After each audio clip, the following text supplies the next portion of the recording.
Greetings, my excellent friends, and welcome. Oh, I'm very on top of it today. I even remembered to start the music right at the beginning. Sorry, I'm just proud of myself for actually remembering things, all of the logistics that I normally do 5 minutes later than I should. But welcome to the 9th session of our Vampire the Masquerade Chronicle. City of typing in the background. Dread. With me tonight are our 4 vampires. Up in the top left corner, we have Snip as Nulai, the incredibly successful at everything he tries.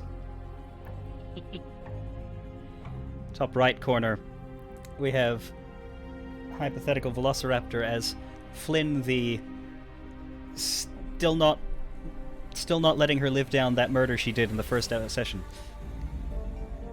I ate one god. Yes. Bottom left corner, we have Blue Moon Empress as Katia, the may or may not be the target of an assassination by a angry old lady we don't know yet, but we'll find out. And in the bottom right corner, we have Ruthie on Fire as Joanne, the really wants to know where her sire is. Before we get into the action, allow me to set the scene, remind everybody what they're watching. Vampire the Masquerade is set in the world of darkness, a world much like our own, but with certain supernatural horrors lurking out there in the night. Vampires, werewolves, ghosts, the occasional possessed grapefruit. Our 4 players will step once again into the role of a coterie of vampires, carving out their place in the night. Our player coterie works for the Camarilla, a sort of secret vampire government. The Camarilla, they set up in a city led by a prince, which is a gender-neutral term for the vampires. The prince and their court keep the vampires, or kindred as they call themselves, in line for the sake of survival and safety. Their number 1 rule is the Masquerade. It's the name of the game, which is keeping hidden from mortals. If the mortals become fully aware of vampire existence, their access to flamethrowers and napalm and all sorts of things kinda beats claws, fangs, and mind powers. Now, our game is set in Shadeport, a fictional city which could exist in any nation or in none of them. We have a multicultural group here, so we keep that vague, but it's an urban metropolis full of intrigue. The Camarilla in Shadeport is new and small. They have little control over the city as a whole, much of the city being occupied by kindred who don't support the Camarilla, such as the large Western Shadeport Collective, which is a coalition of smaller anarch communities who band together to protect themselves from more cohesive groups, most especially the Camarilla. But there also exists another group, a mysterious group called the Cult of Nathaniel, who seem to worship a vampire from Shadeport's past, one who 5 years ago killed the old Camarilla prince, started a kindred war, and ultimately led to a great purge, as all of that chaos and mayhem and violence caused some vampire hunters to take note of that chaos and flood the city. It was these events which sort of created the Shadeport of today. It spent a number of years as a vampire No Vamps Land before the kindred started to trickle in again. Nathaniel was believed dead, but according to this cult, he lives. Recently, Shadeport's Camarilla and the Western Shadeport Collective met at a great party hosted by the Camarilla, a party known as Elysium, where violence is forbidden. It's supposed to be a place of negotiation and making peace. This did not exactly go as 'twas intended. The Elysium fell into chaos when an imposter who had been glamoured, enchanted to look like the Camarilla prince, Juliet, appeared and declared war on the Anarchs. Further complicated by the fact that the real prince wasn't actually there. Joanne, in our coterie, was also glamoured to look like the prince in order to take her place, both for safety and because of the prince's agoraphobia, which made it difficult for her to do this thing. So there were 2 fake princes there. Neither one of them had as much authority as they'd like, and the whole thing descended into a mess. Our players managed to escape the scene The building turned into a maze once you left the main room of the party. Everybody was lost in it, which, somewhat fortunate, it stopped the violence and the chaos from completely erupting once everyone was separated. But our players managed to get out of there, and the real Prince, Juliet, missing, presumed kidnapped, her mansion wrecked, and many of her servants lying dead or dying on the floor. One, who was conscious long enough to describe it, said that basically a squadron of unmarked, armed soldier types, black clothing, faces covered, stormed the place and took her. Meanwhile, the coteries' other close ally, Sheriff Mikhail, said to have been beaten bloody in that Elysium scuffle, now in the custody of the Anarchs, supposedly, who... no idea how they're going to react to what happened. Things were quite peaceful for quite a while, but they don't really know what happened.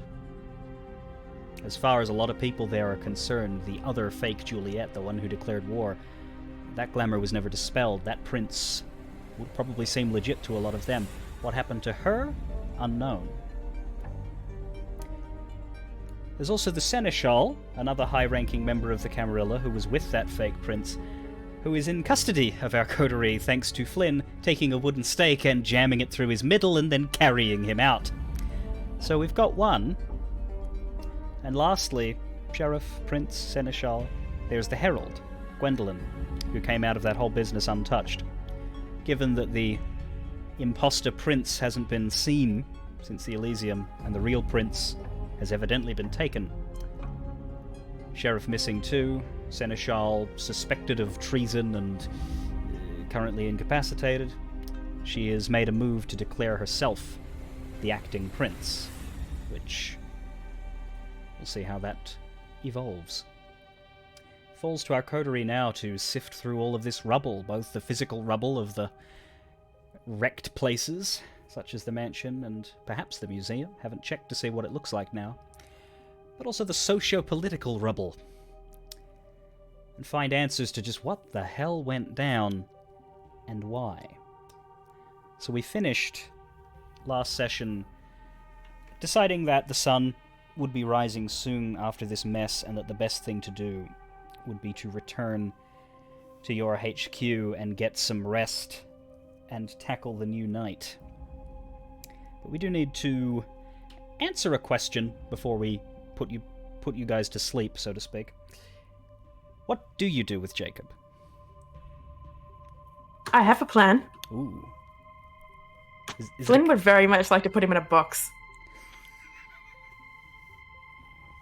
I don't think we're going to be down with that plan, since, as far as we know, he hasn't willfully done anything.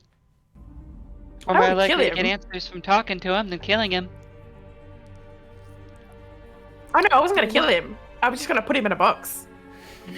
What if we stored him there, just for a little while, like in our basement or something? I will As an expert remind... on boxes, I would like to say that being in a box does not kill you. I will remind each of you, since Flynn and Katia are old enough to know this, Nulai has first-hand experience to know this, and Joanne also witnessed it. A staked kindred is not a sleeping kindred. You did not beat him into torpor before you stuck it through him. He has been awake, he has heard pretty much everything up until this point. So,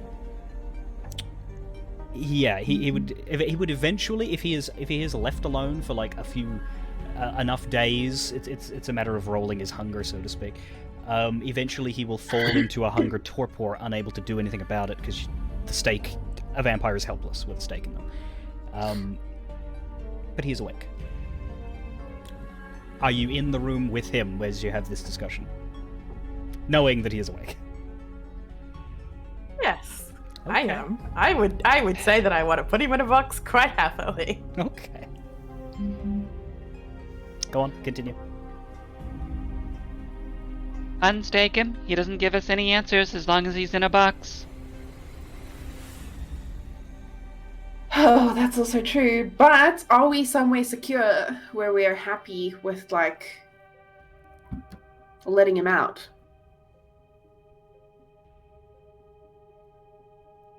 Do you think we're going to feel secure anytime soon? What are our... Oh, I'm Sorry. probably not. But I mean, like, are we in the ruins of the prince's mansion, or are we back at our place? I forget where we ended off. I was being sort of generalized. You could have, considering that you probably wouldn't stick around at the mansion at this stage, you could be having this discussion once you're back in the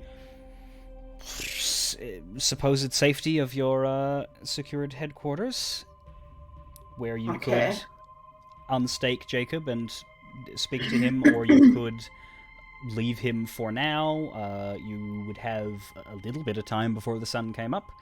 He certainly would not be able to leave safely tonight. Okay.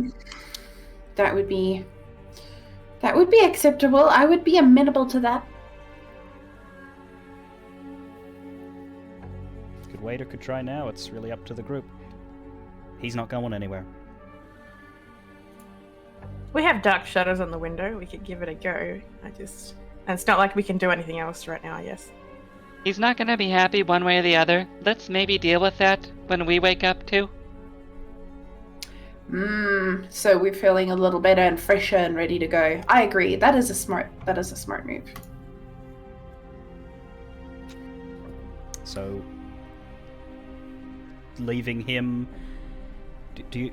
I'm sure you'd have a box somewhere in your house. I don't know that it's perfectly coffin human shaped, but you'd have a lot of packing We crates. just moved in. There are probably boxes everywhere. Yeah, exactly.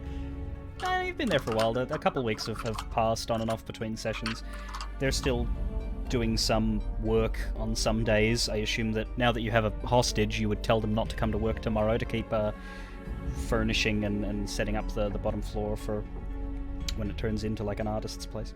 I will say that for the rule of fun, yes, you are able to put him in a box. Now, he can't even move his eyes. He sees in the direction he happened to be looking at the time and wherever you've faced him. So, are you like shutting him in so all he just sees is like wood?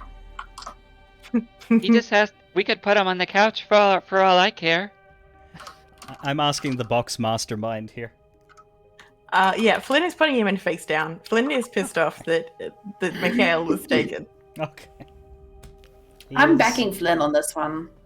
You cannot see, hear, or in any way notice any sort of body language at all because he is incapable of it. However, you do get the impression of anger.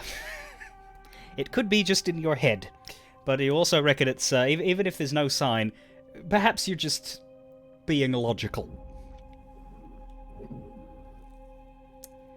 And you place him. I'm fine with this.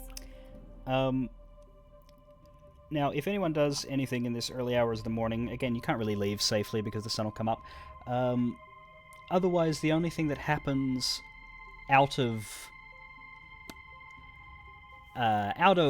earshot, perhaps when you're in your private room, Flynn, you do have a phone communication with Crimson. We'll say he himself was to call you.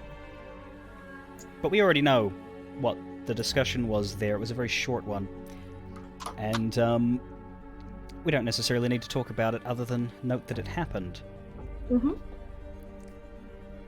So you guys settle down to the vampire equivalent of sleep, which I will remind is not the same as a human's sleep. It's effectively while the sun is up,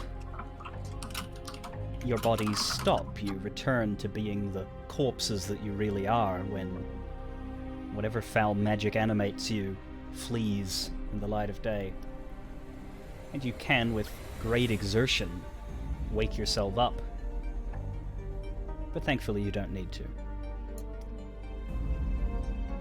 It's not to say, even though you are, by all accounts, dead, there is absolutely nothing going on. occasionally, and it's not common, occasionally the mind of a vampire can create dreams in the same way that of a living being can. But it is unusual. Doesn't mean that it's always, something behind it. Sometimes it's just your mind was particularly emotional and intense and is processing, and there's nothing to be read into it as a beyond what your own mind can create. But of course, this is a world of magic and darkness and other such things, so it's hard to say when dreams happen, where they came from, what they mean, and whether you should learn from them or not. But all four of you dream this day. And you see curious things. Lots of little flashes of people and of events. I won't describe them all, but a few stand out. Joanne and Nulai, specifically, you both see this one.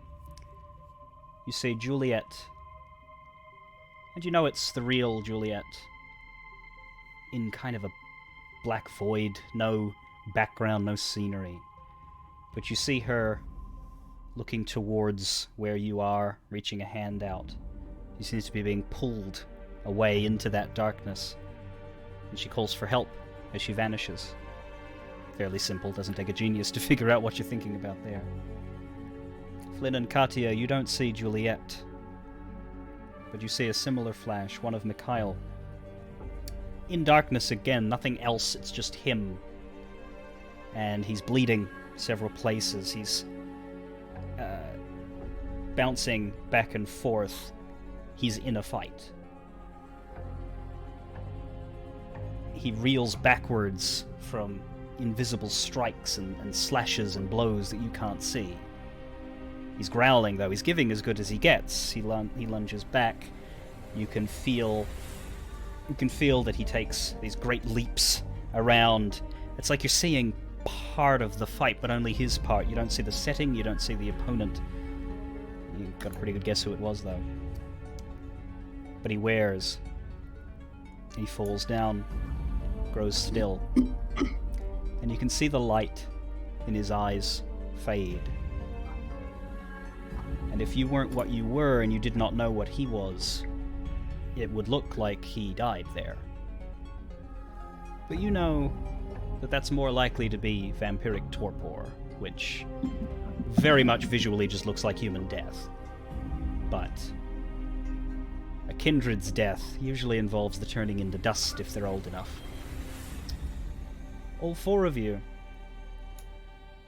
do see a vision of Juliet, but not the Juliet you know. At a different point in the dream, you see the other Juliet you remember, the fake one. The woman or person who brought this down and caused this problem. You see them in that same outfit, laughing, smirking, shouting the commands that she shouted. You see her face start to blur, and then unblur and refocus, as if to suggest the illusion that she was putting on. But there isn't much in that one, it's just a reminder. And there's a few more individual ones. Katia, you see your sire, Arkady, who you were reunited with in Elysium. You see him as you saw him when you stopped by to talk to him, casually leaning against the wall in the gathering room, trying to avoid social contact, really. Looking like he really wished he had a smoke, but he didn't, because he was indoors, and it's kind of an important event. You can hear the friendly chatter of the gathering all around him. This vision has an actual setting, it's not just a figure against a void. But he's just sort of avoiding it. Suddenly he sort of jerks a little, leans forward, as though he heard something or saw something. He looks around to his left, to his right. The friendly chatter is still there. Just kind of scrunches his face up a bit. Then he gets up out of his leaning position, casually walks away. Your focus, your camera in this vision doesn't follow him. He off to the side and gone. Nulai, you get a more intense vision. This is the one you remember most strongly. You see the chaos of that battle. You see that close look that you got when you were trying to get the fake Juliet's attention before your mind betrayed you and you found yourself wandering deeper into it until you were pulled away by your friends. You're seeing that now, but you've got your wits about you this time, and you can look at the crowd because you know you're not really there in a way. And there's a few people in that crowd that look a bit off. They look a bit different compared to the others. Not physically. It's something underneath that. Around their heads is a kind of glow, a kind of... it's like a smoky haze. Something around their brains. And if you look past the fighting crowd, you can see that fake Juliet.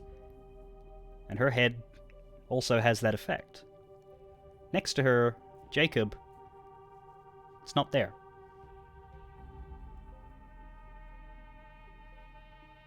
It's not everybody, it's a minority of people. Maybe 10% of that extreme mosh pit. But all of those people share something. You feel an urge to check your own head. You get a bit of that paranoia. You want to know if you can see it. You maybe try and look around, but your eyes can't do that. And you have no idea. Nor can you look around to behind you to try and identify other people. All the people, the rest of your coterie, everyone else that was in that room behind where you were in that moment. All you see are the crowd, Juliet, Jacob. You know there are people in that crowd that you should recognize, but you just can't focus on it enough. It is a dream, after all. Flynn, you get a kind of different view in the midst of your dreams at one point. It's kind of a top-down bird's eye view. You get what seems to be a blueprint of the maze effect that you know to have been set up by Walter Crimson. You get to see the big room where everything took place. The doors all along the side and at the front, leading out to this snaking, twisting mess of corridors. And it's hard to look at because every time you look at it, it's constantly moving. It doesn't seem to make sense. Like, what you're looking at seems to be like a piece of paper blueprint map, but the laws of physics are being beaten to death, spat on, laughed at, and shat on. There's just nothing that makes sense, and it hurts. But you still want to look at it because there's nowhere else to look. And you see these little white dots moving through it. And you know those dots represent people. And they're all being pushed around and separated and confused. And then you see some red dots as well. And you know that those are Crimson's people. They come in from the outside. They have been taught to navigate the maze. And they are slowly moving in, meeting up with some white dots, and then they leave. And you see one red dot surrounded by a couple of white dots that isn't being as efficient as the others, isn't navigating the maze properly and leading its little group of confused white dots out. And that's you, pretending to be one of the sheep. Makes sense. Joanne, in one of your flashes you again see even more of Juliet, but you see 3 Juliets. Or rather 2 of them, because one of them's you. And the Juliets are in a kind of Mexican standoff. The other 2 Juliets, you really, really feel like you should know which one is your prince, which one is your sire, and which one is the fake. But you can't. You can't tell. They seem to know who you are, though, because they're both begging you to unite with them against the other. I'm the real Juliet. No, I am. Please. Please, Joanne, you have to listen to me. You have to help me. She's going to ruin everything. No, don't listen to her. She's lying. But you have no idea which one's real. It's horrifying. Horrible. Terrible. You can't decide. You don't decide. It feels like forever that you're just staring between them. Katia, you have another one. Your mind is taken back to when you were going through that maze. The group is all together. You've been, thanks to Pasha, reunited with everyone else. Jacob has been taken down and is being awkwardly carried. And then that old lady appears to guide you through the maze. But it goes a little differently this time. She takes a sudden turn, and in the back of your mind, the part of you that is aware that this has happened before is like, that's not the way she went before. And you follow her. And as you make that turn, the footsteps of your friends behind you and your dog vanish. You turn around, they're gone. You turn back, there's the old lady. Only now she's armed. She's got 2 pistols. You didn't really think we were square, did you? She hisses at you, and then she pulls the trigger on both pistols before you can even think. But bullets aren't what comes out. Fire. Fire gushes, explodes from these barrels, enveloping you. Your flesh is melting. It should hurt. It doesn't. And in that last moment before it ends, you realize it's a dream. These short flashes happen all through the day. You don't know how many. You forget most of them. You remember the ones I've specified. A lot of them are a bit sillier.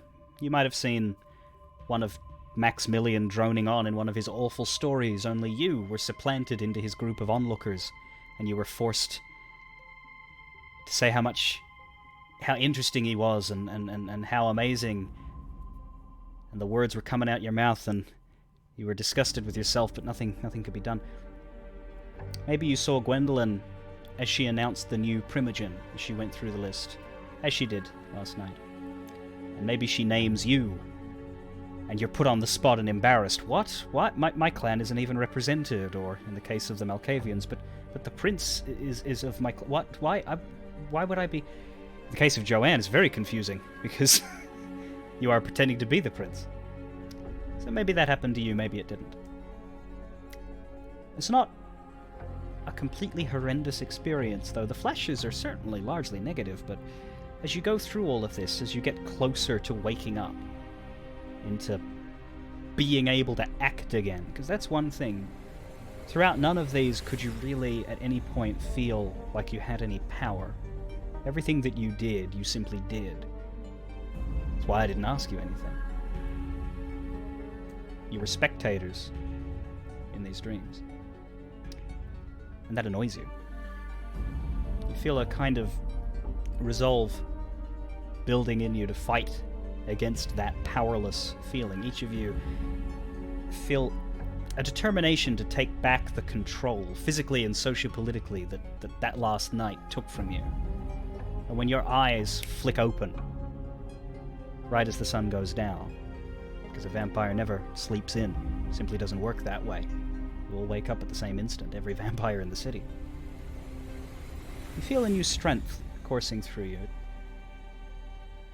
both psychologically and a bit physically too. You feel good. It doesn't feel completely natural. You almost feel like you drank some kind of power-up juice or something. It's weird. Despite the nightmares, you feel rested and stronger than ever. And you don't quite know why. But you can't complain.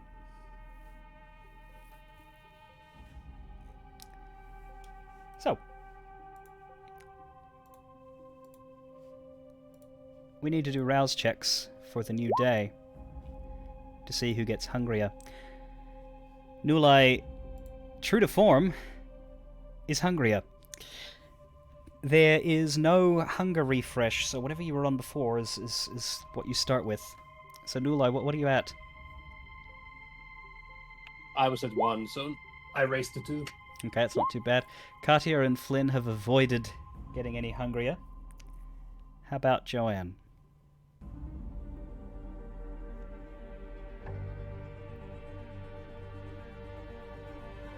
You're muted, Joanne. Ugh, sorry. Need a rouse check. Little bit peckish, unless... wait, what are you at? Let me see. You were at 2? Fuck. You are at 3? I should probably eat something, hey? You're starting to feel it. You're feeling strong as you wake up, but now you've also in your brain, you've got that voice. It's been too long. Gotta get a drink. Find someone. Find someone now. But you know you can control it. For now, you can control it. Alright. It's,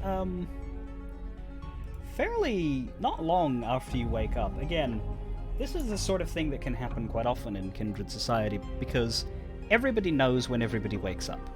And also, there's a lot of human things that you don't really have to do. Like, you don't really wake up groggy unless you've been injured and you're healing yourself. You're switched on again. That's just how your weird body works, right? It works. So, within 2-3 minutes of waking up, one of you gets a phone call. It's Katia. And I assumed that you would have saved this number out of, or at least recognize it. Mm-hmm. Based on the interaction that you had with her and the concerningness of it. But this is the person who you just dreamed about burning you to death. This is Crimson's mysterious elderly lady who seems to be the little girl from your past whose parents you and your sire killed back in the day. You think you heard Crimson refer to her by the name Celia, and I imagine you'd have remembered that. But you don't know anything more than that. You see the number. Do you answer? Sure, why not? Good evening. Katia. This call is for the purposes of your coterie. This is not personal. My employer would like to offer you some assistance. As far as he is concerned, now elected a primogen,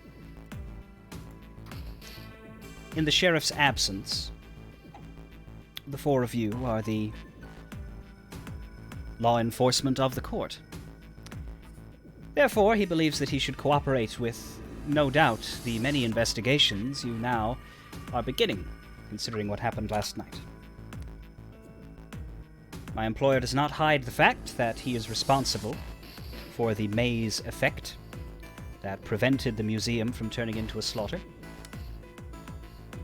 Because of that, I can say that I was in charge of leading many of Shadeport's kindred out of that mayhem, and also of cleaning the building so that nobody noticed anything happened. I have a lot of information regarding the whereabouts of kindred, the mind state of some of them, as does my employer. But Mr. Crimson is aware that he is perhaps not considered a trustworthy source by you and yours. So his suggestion instead was that I meet you personally, alone. I am mortal. You are for kindred. There is nothing I could do to you. This meeting can take place at any location of your coteries choosing, and I will answer any questions you have that are within my power. Does this seem agreeable to you? I will confer with my comrades, but I comprehend. As expected. Very well. You will reach me on this number. I am at your disposal. Understood. She has nothing further to say. Nor do I. Well, good, because she hung up.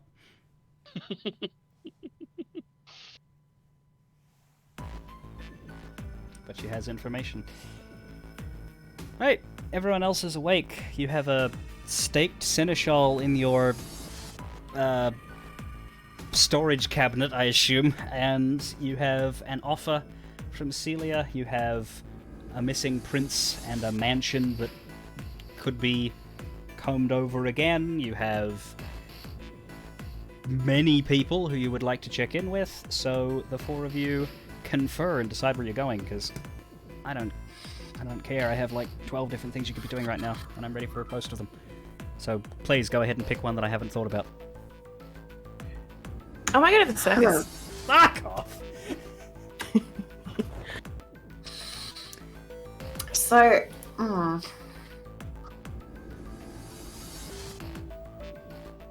We need to work out priorities and our own safety as well. I do believe the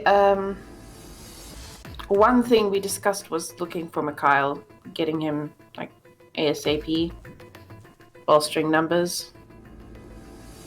I feel like going straight for the prince might not be our best act. We don't have... I think having Mikhail with us would help us both get further information out of Jacob. To be clear, Yes. do we operate under the assumption that Katia let everybody know about the phone call immediately, and so you're working with that knowledge, or you're working not with that knowledge? Well, I'd certainly tell everybody, but I don't know if we want to, We don't need to Assume roleplay or- you just repeating what I did, so that's fine. So we can assume that the three of you know all about that, and that is on the table. Continue your discussion. Okay, if that's on the table, then that's immediate information for us. That's extra information we have with very little input, with very little effort from us. My vote is obviously to get this information and then perhaps seek out a way to get Mikhail back, because that would certainly give us another ally, a very strong ally. Also, I really want to give him Jacob in a box. I agree with this course of action. I think getting Mikhail would probably be the best. And I Now, don't hold know if we on. want to unstake Jacob just yet. why don't we get some answers out of him? I ain't listening to any of you. Like, I got a bunch of grievances, and I think it's time to air it. Because I got a lot of problems with you, and This is the I'm time? not sure who... This is exactly the time. Because after what we've been through here, I'm not dealing with any of this bullshit. This bullshit, this isn't about like what's the right time. This isn't about what's the most important thing to do here. It's about whether I give a shit. And right now, you guys are making it real fucking hard to give a shit about any of you. First of all, Joanne. What the fuck? This whole thing. Oh, I'm pretending to be the prince here. Excuse me? Would you mind explaining yourself? I would actually.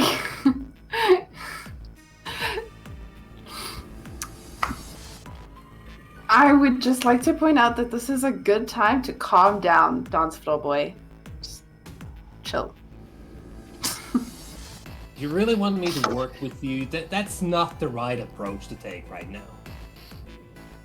I don't think any of us are really in the mood to like dissect happenings and events or anything like that. Like what happened. We have to deal with it. Do you want me to trust you or not? I think he's got because a point. I got a person who's faking to be the prince. I got another person who's working for the big bad evil dude among us. Who am I going to trust here?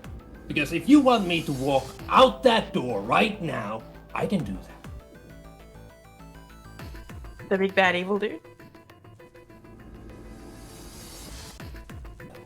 The guy who's conspiring to work against our prince. Jacob. You would know about that, wouldn't you, Flynn? No. Really? No. So, you'd say that this letter that I so consequentially, whatever, received the day after I got here, leading me to Mr. Crimson. And in that meeting with Mr. Crimson, he's like, hey, Nula, you wanna help me screw up the prince? And then you'd say you have nothing to do with this, because I might not be the smartest person in the room. Hey, don't put yourself down. We have Jacob in here with us.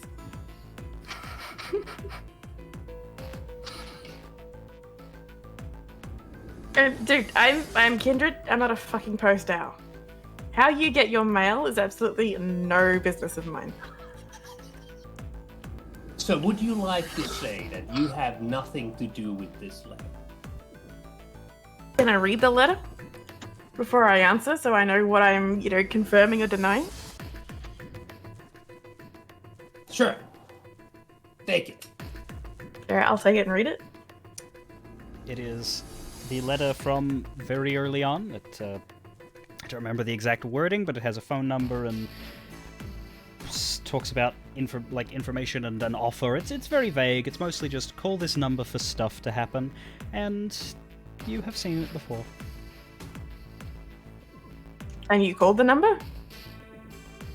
I did call the number, yes. And did stuff happen? One thing led to another, and I was talking with Mr. Crimson. So alone at night. So you're attacking me for working for, and I quote, big bad evil dude, but you're the one who went out to meet him alone. Hey, curiosity kills the cat. I just got here. I had no allegiance. I wasn't even officially working for the prince at that moment. No. I was just a present. And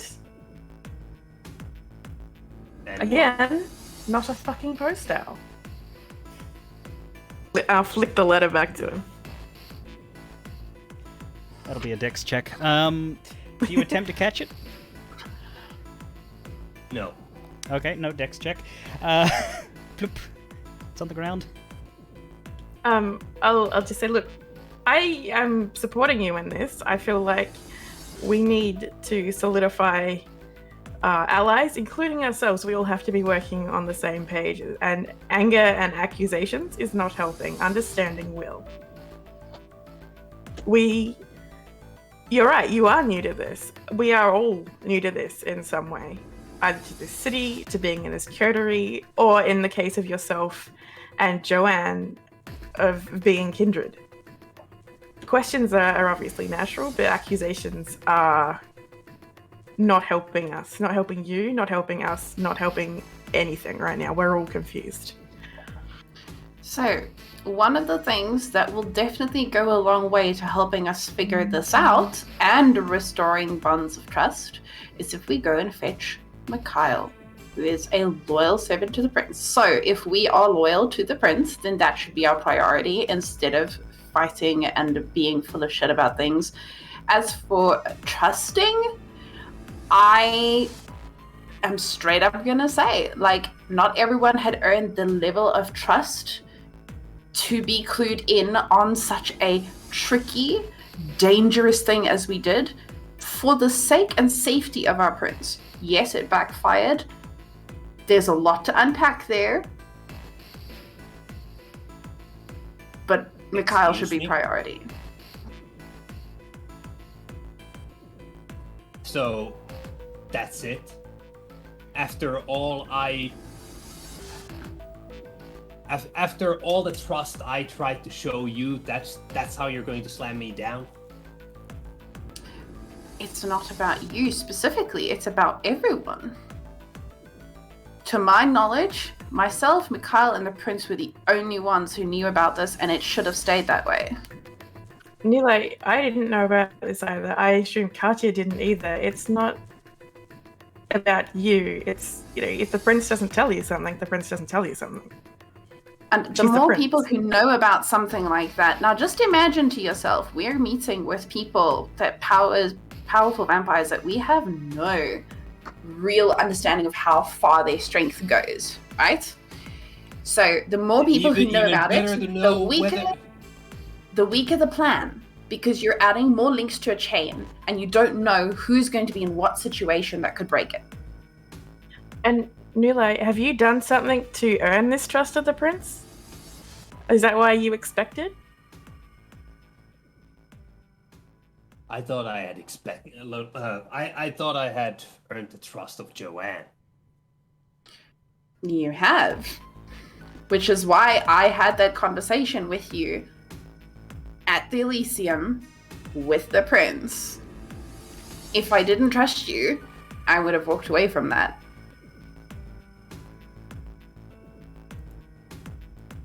And I would have left you in the dark, guessing. I would like to point out one thing about how utterly dumb that idea was.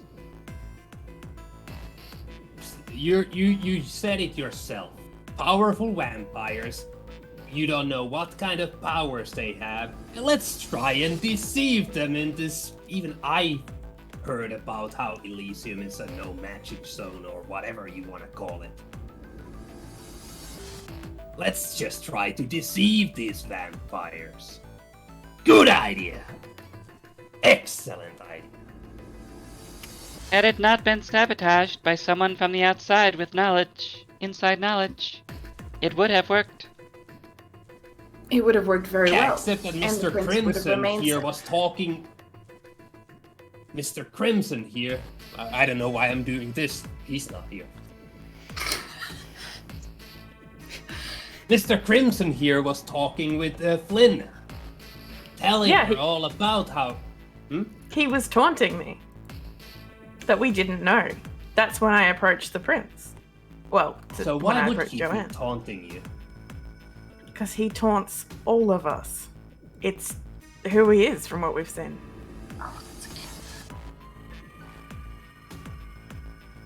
And yet you were trying to call me out on working with Mr. Crimson all alone. If you're telling me that everyone here is working with Crimson.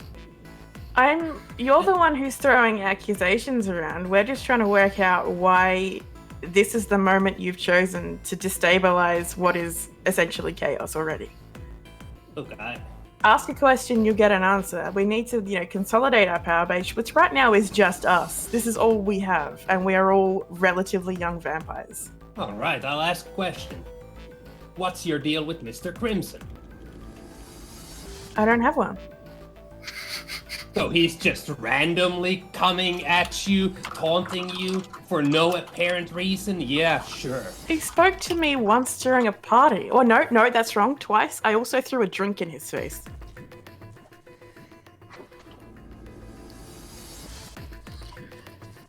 Very good. You might not have remembered that because during that really important operation, you were dancing. And I use the term dancing loosely.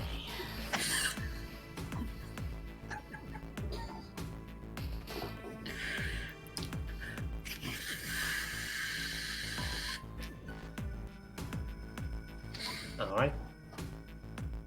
answer. Ask a Where question does- and you will get an answer.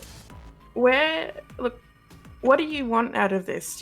What are you looking for? I'm looking for a reason to trust you.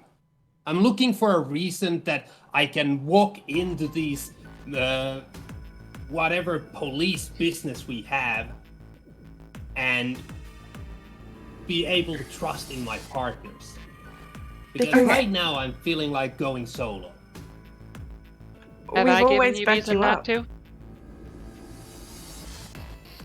Apart from being an anarch, which I learned is a bad thing last night, no.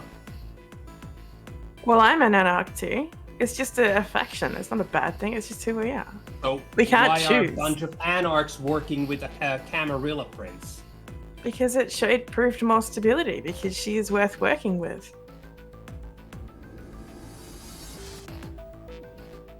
And you should know that yourself, because how many chances has she given you? We Yes. found. Which is why I want to save her over anything else. She sent us Okay, now- to a warehouse to find, and we found a random vampire in a box. We took him. It's you, by the way, in case you hadn't followed that far. We took him. We brought him back. We accepted him into a coterie. Do you understand what a coterie is? It's not just a group of people. This is family. We accepted you, and we continue to accept you, and support you, and protect you. I don't know what your deal with the prince is. She's the most powerful All I person know is around. that I'm the just prince establishing owed myself. someone. All I know is that the prince owed someone a favor, and that's why I'm here. I Why don't did know you stay then? Where else could I go? I got nothing. You don't. You have a coterie. You have a home. You have a place to be. Do I know? Yes. And a team of 3 people who have saved your ass at least And a once dog. apiece. Be a cat. I get a cat. Did you know that? I get a cat. When? What? I get a cat. Eventually, I'm allowed. Mikhail said I'm allowed a cat. Sorry, that was I wanted to make sure there wasn't like, am I supposed to have a cat in the room now? Okay, we're good. Continue. DM interference is over. DM out.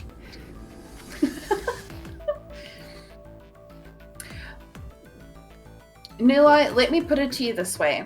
Trust issues aside, each one of us may have our own motivations for wanting to save the prince.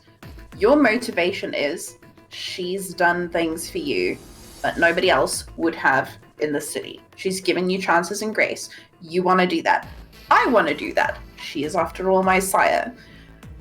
Whether or not we can necessarily 100% trust each other is kind of irrelevant at this point, because if you set out to go and do it alone, you're going up against everything that Crimson and some other potential unknown faction has to throw at you. Or we can work together, get it done, and then have our meltdowns afterwards, which I feel like is the logical choice here.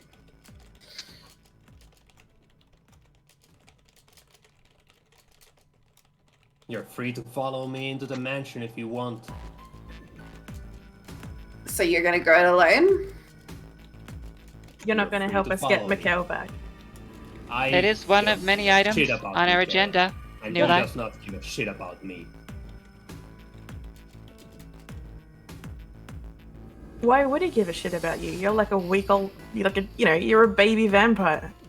On his radar, none of Hey. us are literally anything. That might be true, but it is his job to keep the rest of us safe, and Mikhail's job is very important to him. Mm-hmm. Also, having Mikhail with us furthers your goal of getting the prince out. Doing it alone is exactly really my point. stupid. Moreover, 'Cause we then don't guess actually know what? where. Guess what? You'll go to the mansion and then go somewhere else and then get caught, and then we have to rescue Mikhail and you before we can go and get the prince. Is this starting Why to would you have sound to like a good rescue me? idea?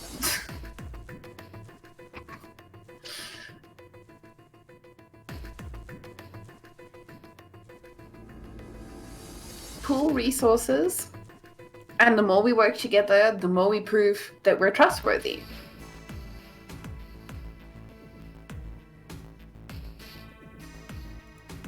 All right, convince me. What's your plan on saving Mikhail? We don't have one. That would be us talking together and all four of us formulating a plan, because all four of us are in this coterie.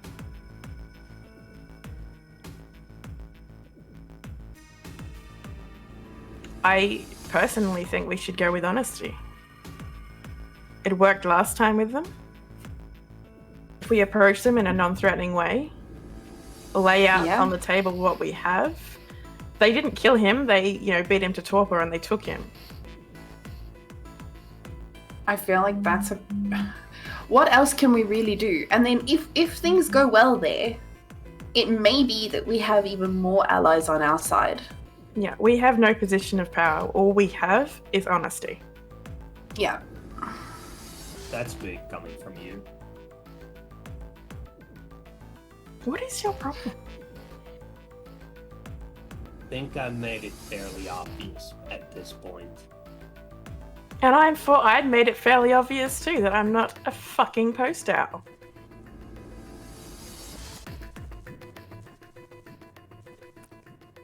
Right.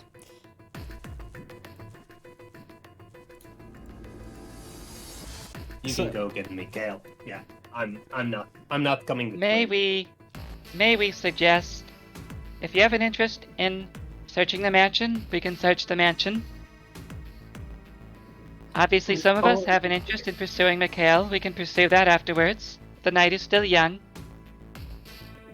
Might I suggest we attend to both of those things after we question Jacob to learn what he may or may not know of this catastrophe? Sure. Well, unless there are any arguments, I'll retrieve him from wherever it is that we stored him. I'm just imagining him hissing like an angry cat when we take the stake out. Okay. Understandable. But there are four of us and one of him.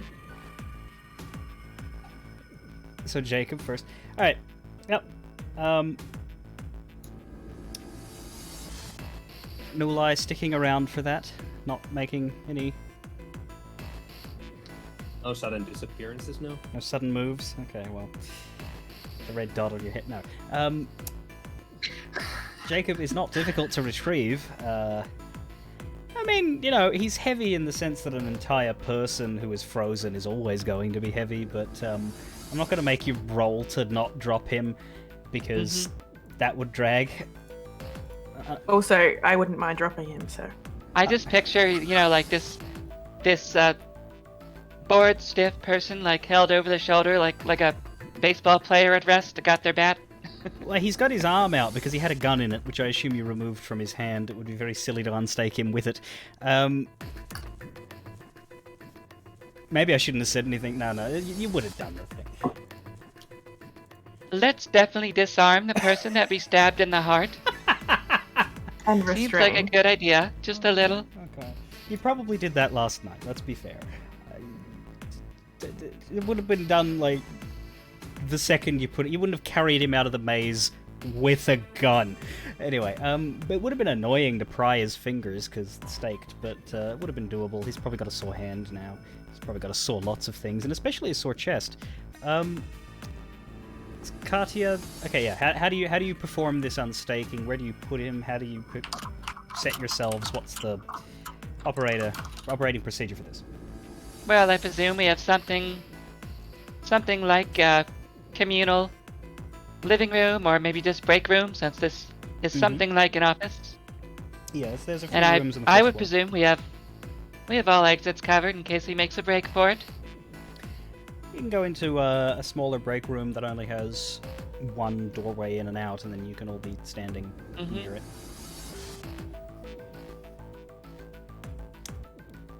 All right, then. Who does the operation? Yeah. I'll go ahead unless anyone else wants to take the honors. We've restrained him, right? Have you? because I would very much like to restrain him before we unstake him.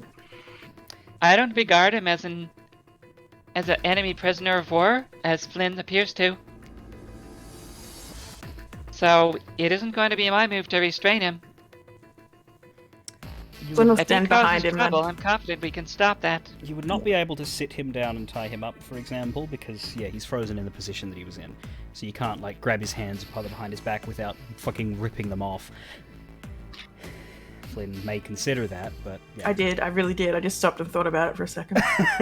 I'm not a fan of this fellow.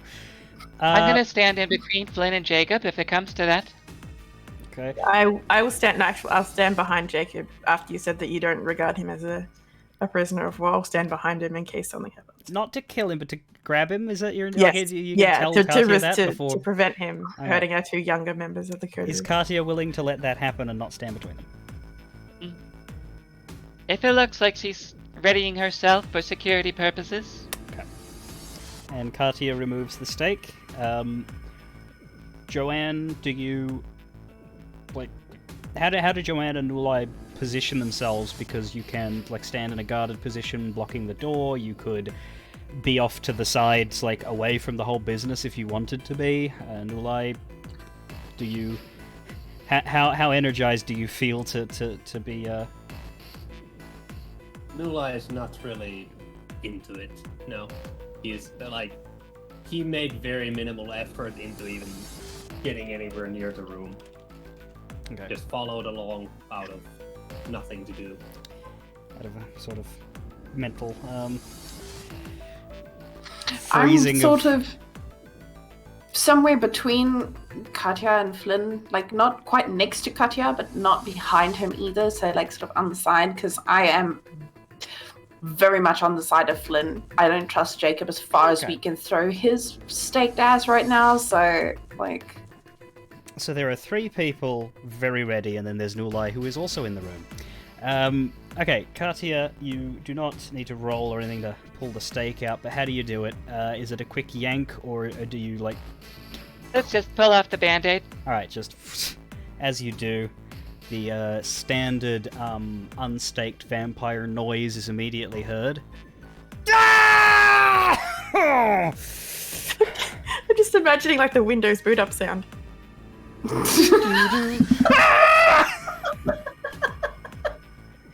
His hands immediately go to his chest because there's a gaping fucking wound there. You can see it through his suit. Ooh, he's a Ventrue. He's not gonna like that.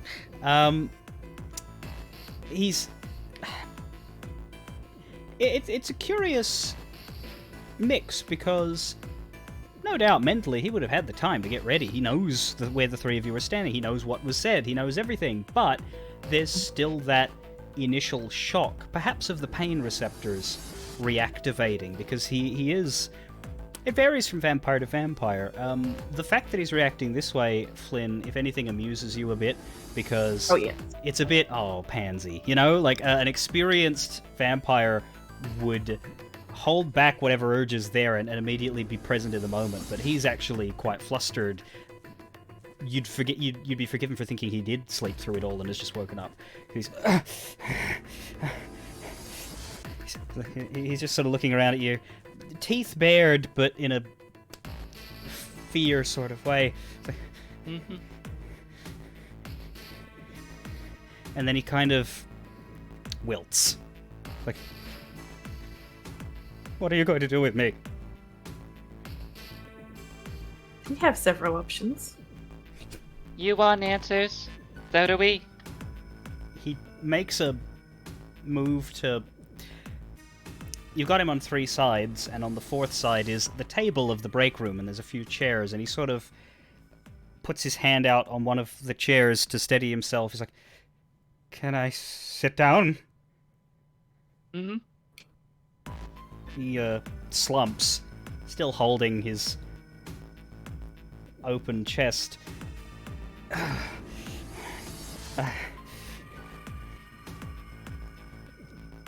Alright, let's begin. Why were you not at Elysium at the opening of the event? With the rest of the court, as you were expected to be? I was contacted by my prince. She said there were traitors. The Elysium.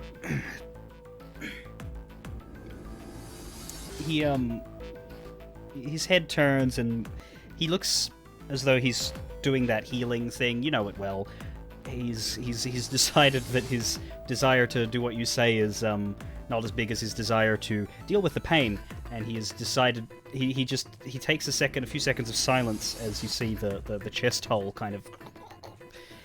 He's healing himself. Contacted how? How did they reach out to you? She came to my home. It was strange, but she said it was an emergency.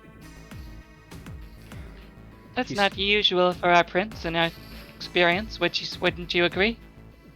Indeed. It was alarming. What have you done with her? Nothing. We're working on finding her. Let me ask you this. The way this guest of yours spoke, would you say it as at all reminiscent of the way that we are used to Juliet Hammersley being composed? I don't care to speak ill of my prince to you. She certainly seemed harried. She seemed off kilter, but only in the sense that her power base was being threatened and there was an emergency situation at hand. She told me that an imposter had convinced other members of the court that it was her, that the imposter in question was... He looks to the left, sees Joanne, seems to bite his tongue a bit. Her child. Fairly mild, actually. And that there was an attempted coup to utilize the Anarchs in order to oust her, replace her, gain control of the city. I listened to my prince. I followed her instructions. Did she at any point explain where she had been when the rest of us departed? Why she was... How in the world would we have even prevented her from attending, if that was anyone's design? She simply said that she wanted to wait until a public moment so that she could... And get the crowd on her side, that going it alone when before the event had fully filled up, that clearly the traitors in the court would attack her and me. Now let's think carefully about this, Jacob. This is a public event in which the appearance of Camarilla Solidarity is of supreme importance. Do you think that Juliet Hammersley would take this time, an event of this caliber, to demonstrate dissension within her own ranks? Does that sound like something the prince you know would actually contemplate doing? Gonna make a roll here, but it's not your roll.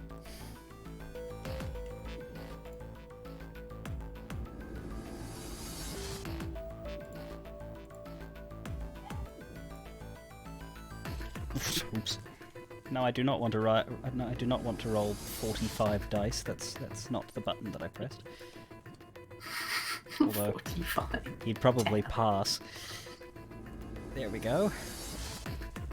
No, it was gonna be 4 or 5, but my finger hit both keys. It was supposed to be 4. There we go. All right.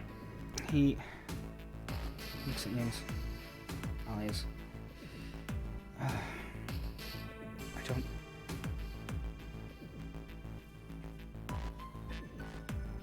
No, that does seem odd. Exactly. It would be demonstrating a weakness in the face of a separate party of uncertain trustworthiness, let's say. Tactically, it would be a huge blunder for a prince. So what are you asserting here?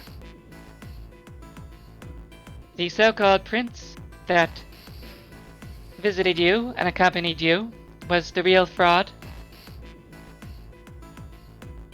An agent provocateur of sorts we're endeavoring to uncover in whose service this person worked. I saw... He points.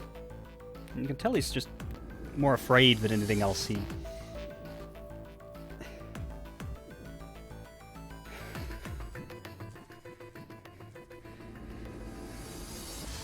You staked me, and you kept me captive for an entire... even to now. What would you have done? Would you have killed you? You who seemed to presented to us as possibly somebody who had orchestrated this whole thing and was an enemy to the prince. I just say, you know, Followed my Flynn instructions. take you and look a little bit annoyed. He sort of nods at Katya. He's you're still behind him, aren't you? He can't really turn to face you. So whenever Flynn talks, he gets a little jittery. Yeah, Flynn's leaning in real close too when she says things.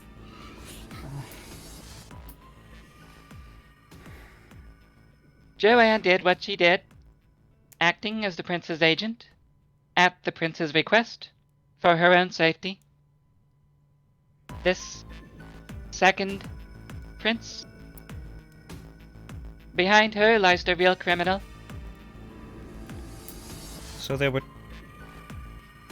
two princes at Elysium, and neither of them were ours. Quite so.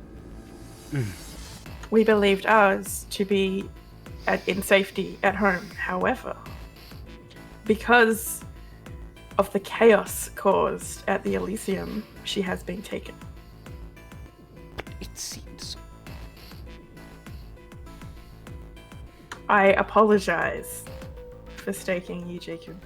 Well, I know we're not best of friends, but to me it seemed like the most expedient way to neutralize a possible threat whilst not killing you. And to be fair, I support Flynn in this. You have not exactly been a delight to work with. You were also aiming a gun at us at the time. I feel like my response was actually Likewise, de-escalation. he says to Joanne. He's still not all there, but he's like...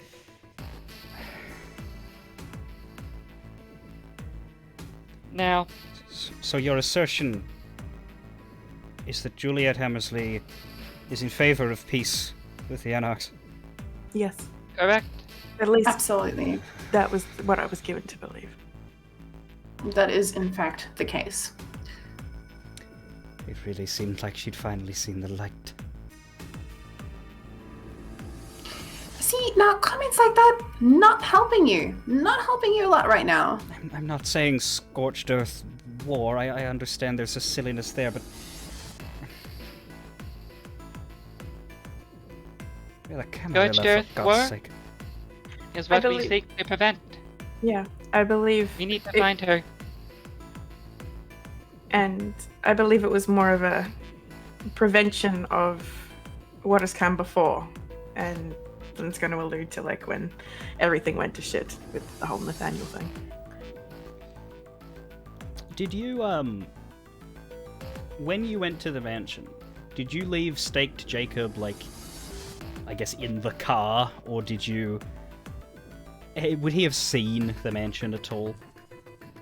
I would have brought him with me because I wouldn't have wanted to let him out of my sight. Okay, so he would have caught glimpses, and he would have heard the news that Juliet has been abducted, though it seems to be muddling around in his head. And the prince's abductors, you know nothing?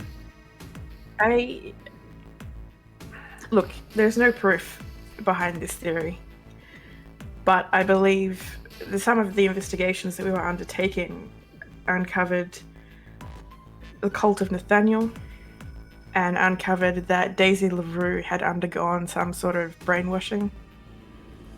Oh, I believe, in fact, that...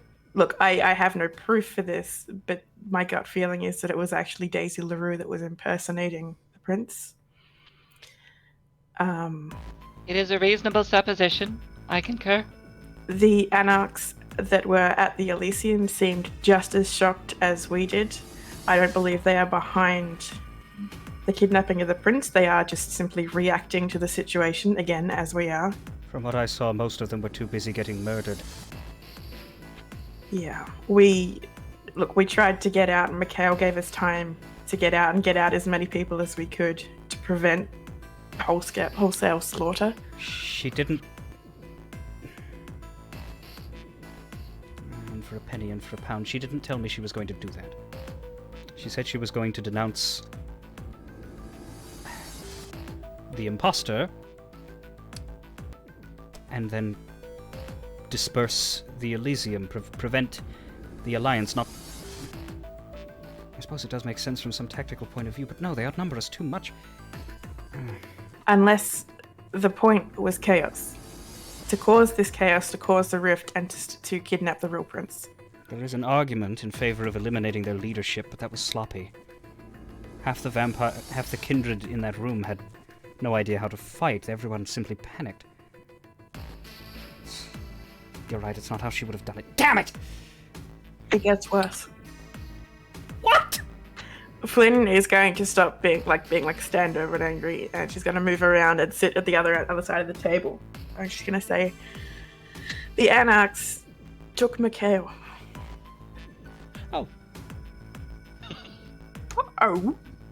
Are you going to look? You are trusted by the actual prince. I do not dispute that. But do you have? Yeah, I don't know. But do you have Mikhail's skills, with skills that right now we need? I have money. Money that would buy skills from people like Mikhail, you need. Money can be exchanged for goods and services. Explain how. And who do you think we're going to approach with money to pay to, any of the potential parties who might provide said services are currently, and rightly so, properly fucked off at all of us He for doesn't essentially betraying he them. doesn't really listen to Joanne. The first thing he does is he just sort of conspiratorially whispers and points in the direction of the and says, "Is he simple?"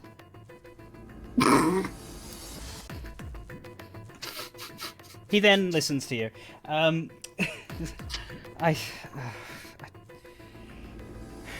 This isn't my wheelhouse, I admit. I am an administrator.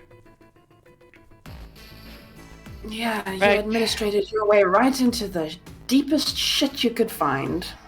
Well done, We need to Jacob. find our prince, and knowing who took her is obviously vital to that effort. Indeed. Was there anyone other than us? Any unusual visitors at the mansion in recent weeks? Anyone or anything that you regard as suspicious, out of place? In retrospect, makes more sense in light of current events. I do not live there. There have been many meetings, both from mortal and kindred concerns, in the days leading up. LaRue, you said? Daisy LaRue? Possibly, yes. She accompanied that... From the look on his face, can I see that he's about to say Max? Just from the Max face look. Yeah, just that, and then he's trying to come up with something derogatory, but he's not quite finding it. Perhaps he's had a rough day. Do you interject? Yeah, I'll make like the exact same facial expression and be like, yes, him. To a meeting with Juliet, I was not privy to it. I was waiting to speak with her myself, and I saw them leave. There is a... He names some people that you are aware of, like Mikhail and Gwendolyn were there often, Max was there once, no anarchs were there at all. No one really stands out to you. He doesn't bring up Crimson, despite the fact that you've seen the two of them. I do ask about this, though. Yeah, but correct my memory if you don't mind. Was I there? And that day when Jacob met Crimson? I know he did not interact with Crimson there, but was I present? There was... Okay, so the very first session, Crimson appeared and talked to Jacob and led him away, and I believe Flynn and Katia saw that, but Joanna Newlight didn't, because that's what I thought. Newlight was in a box. Later on, Crimson met all of you at Juliet's mansion on the way out from a meeting, and Jacob was there and was said to have been the person who organized it. All that Crimson and Juliet said were that Crimson wanted to bring his business interests to Shadeport and wanted to talk with the prince about permission for that and all that. Those are the 2 times you've seen him at the mansion. I do believe I would know, though, because I expressed my doubts about Jacob and the whole incident to the prince. And then, if I remember correctly, she did tell me after that Jacob had organized a meeting between her and Crimson. Oh yeah, all of you are aware of that. I think that conversation was had. So my question then would be, immediately, given the comfort and complete lack of surprise on Crimson's part for the event, and the fact that we know that he set up the maze, it is fairly safe to assume that he is involved in this somehow. And you wanted to know why we staked you and don't trust you as far as we can throw you? We know that you are connected to Crimson. So, since my prince is now missing and in danger, I know she's in danger because she was in my head when she was taken, I have every reason to believe that you are squarely in my bullseye target right now as the person responsible for why she's gone. You think Walter Crimson now, you've given some good answers. You've given some good answers so far, but there's one thing you're dodging, and that is our not so good friend, dodging, Mr. Crimson. No attempt to dodge. Why would you think he would have anything to do with this? Oh, I don't know. Maybe because he just seems to know everything that happens before it happens. Does he? Do you know Walter Crimson, Jacob? Of course, he's Personally? In my capacity as Seneschal, he's approached me for this isn't him pausing so much as me trying to find the words. In my capacity as Seneschal, he has approached me, and I have helped him quite a bit in integrating presenting his business interests to Prince Juliet in an effort to convince her to allow him to operate here. And how much would he have known about preparations for the Elysium? As I recall, he was a candidate for primage and he was invited.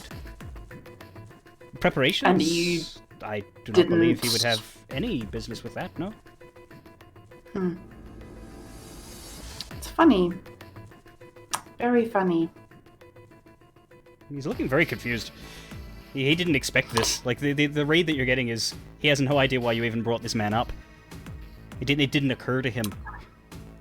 Well, I'm going to take a chance now, and I'm going to say, so, while you may not know, Crimson has the ability to use people, and you will never know what information you've given him. And given your very comfortable relationship with him, it is very, very easy to assume that he could have done the same thing to you that he did to me, to Nulai. The fact that you are not concerned about him at all gives me even further reason to believe that he is very much firmly enmeshed in the goings-on here. Now that just does not seem... No, So there's no point in time where Crimson could have told you to do something and you absolutely would definitely remember it? Because, you've got that strong of a willpower? Well, of course I would know if someone was messing with my... This is ridiculous. The man A is simply fake here to make prince money. Bamboozled you without using anything other than a glamour, and you want to tell me that Walter Crimson could not have, I don't know, puppeted you about the mansion like a sock?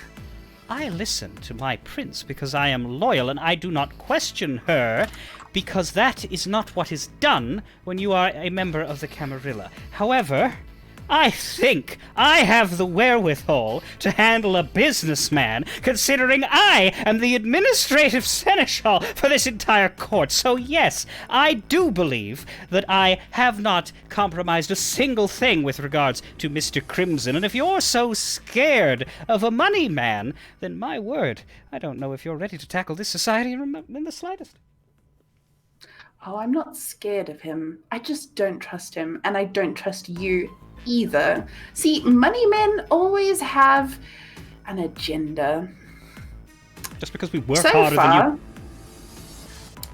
than you... working hard or working smart, you don't seem to have the capacity for the latter. Never mind, moving on. I think we've got all we can out of this. I believe so. Dude. I actually have one idea. Jacob, give me your glasses.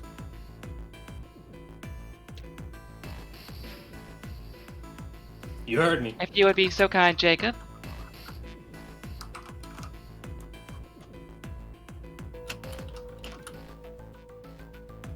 Now look me deep into the eyes as I tell you to forget about it. You're attempting to cloud memory. Well, yeah. Okay. I believe... also, you know, I would also like to blood search for that. Okay.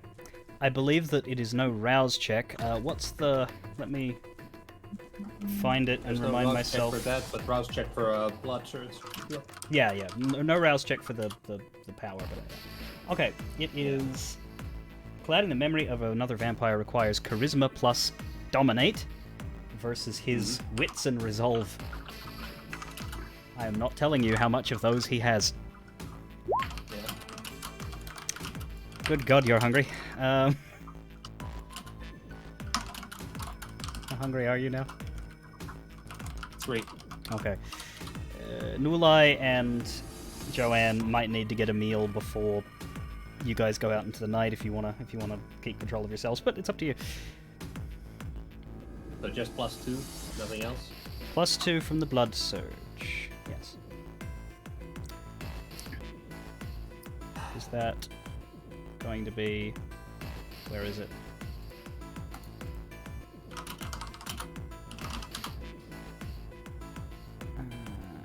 Yeah, okay. 2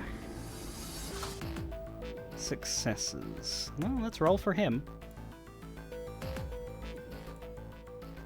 Can't show you the rolls, but I can do them. Alright.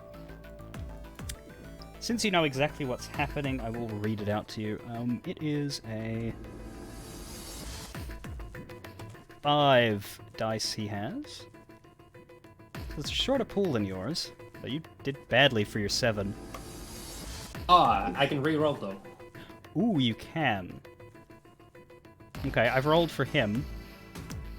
But you can, you can re-roll. Both of your successes were on hunger, so you can re-roll all 3 with a willpower. Ellie. Fucking hell. Okay. So, the amount of success that he got was 2. Which on a tie tends to go to the defender, so you'd be lucky you did that. With 5 successes...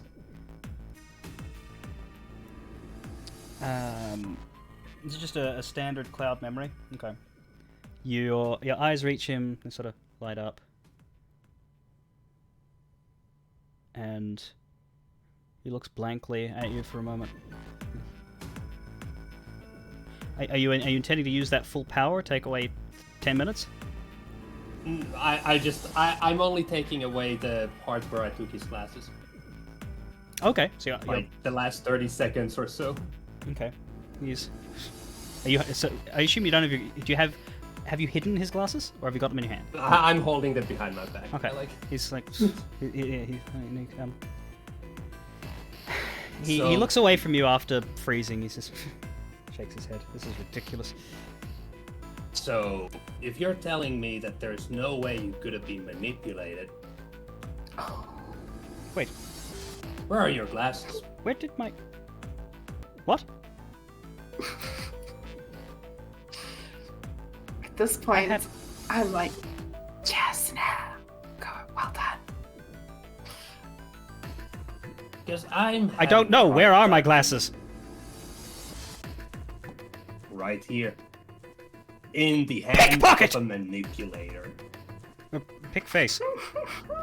No, how did... What? No. No. For an experienced vampire, I thought you would understand how vampire powers work. Nula hands the glasses back. I am a Ventru. I know full well how domination and mesmerism works, but it shouldn't work on me! Nonetheless, it has. At least once. Are you looking at him at the minute? Me? Would you say that you were looking him in the eye still from what you were doing? Not really like intensely, but yeah, like just He would be able to catch you. He stares at you in indignation and he shouts, "Cluck like a chicken then!" Well, we're gonna have to roll again, only this time it's the opposite. What's the yeah, it's intelligence plus resolve for you to fight back against domination from another. Alright. We'll roll for him.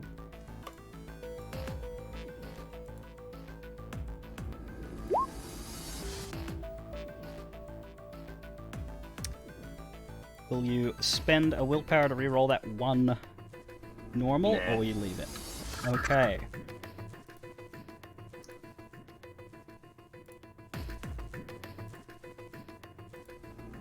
No lie, you begin clucking. Doesn't take very long.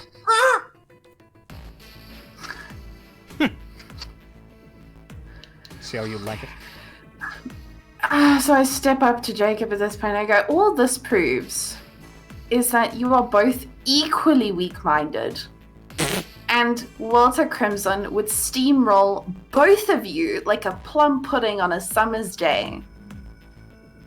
It does nothing to prove that you are this indefensible force, or impenetrable force of willpower, Jacob. Your glasses were stolen by a baby vampire, by Nulai. Which You handed them I right might over, add, because yes. Nulai, well done. That was beautiful. Nothing has changed. Literally nothing has changed. The prince is still missing. We need Mikhail's help because we don't have any muscle. Jacob was clearly bamboozled once for sure, maybe many, many more times. So, what do we do next? The four of us, at least, I think have a full plate. Nulai wants to review the mansion. I concur. We need to reach out to see if we can retrieve Mikhail, and I would suggest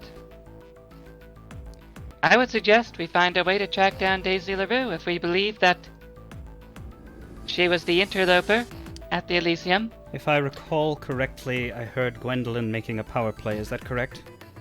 That's correct. Not a horrible fever dream. Okay, wait. Are you telling me that you don't like Gwendolyn? Nobody likes Gwendolyn! Yeah, just that's the least shocking thing of this whole day. She's the Millhouse of Shadeport! Apologies, you may not get The that. only good thing to ever come out of your mouth, probably in our entire relationship to date, is that I finally agree with Jacob on something. Cool. Let me suggest.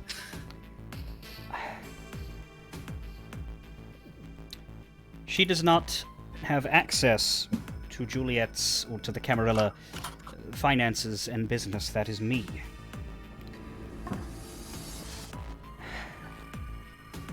I do not believe that it would be in her interest to locate our prince and undo the power that she has suddenly found herself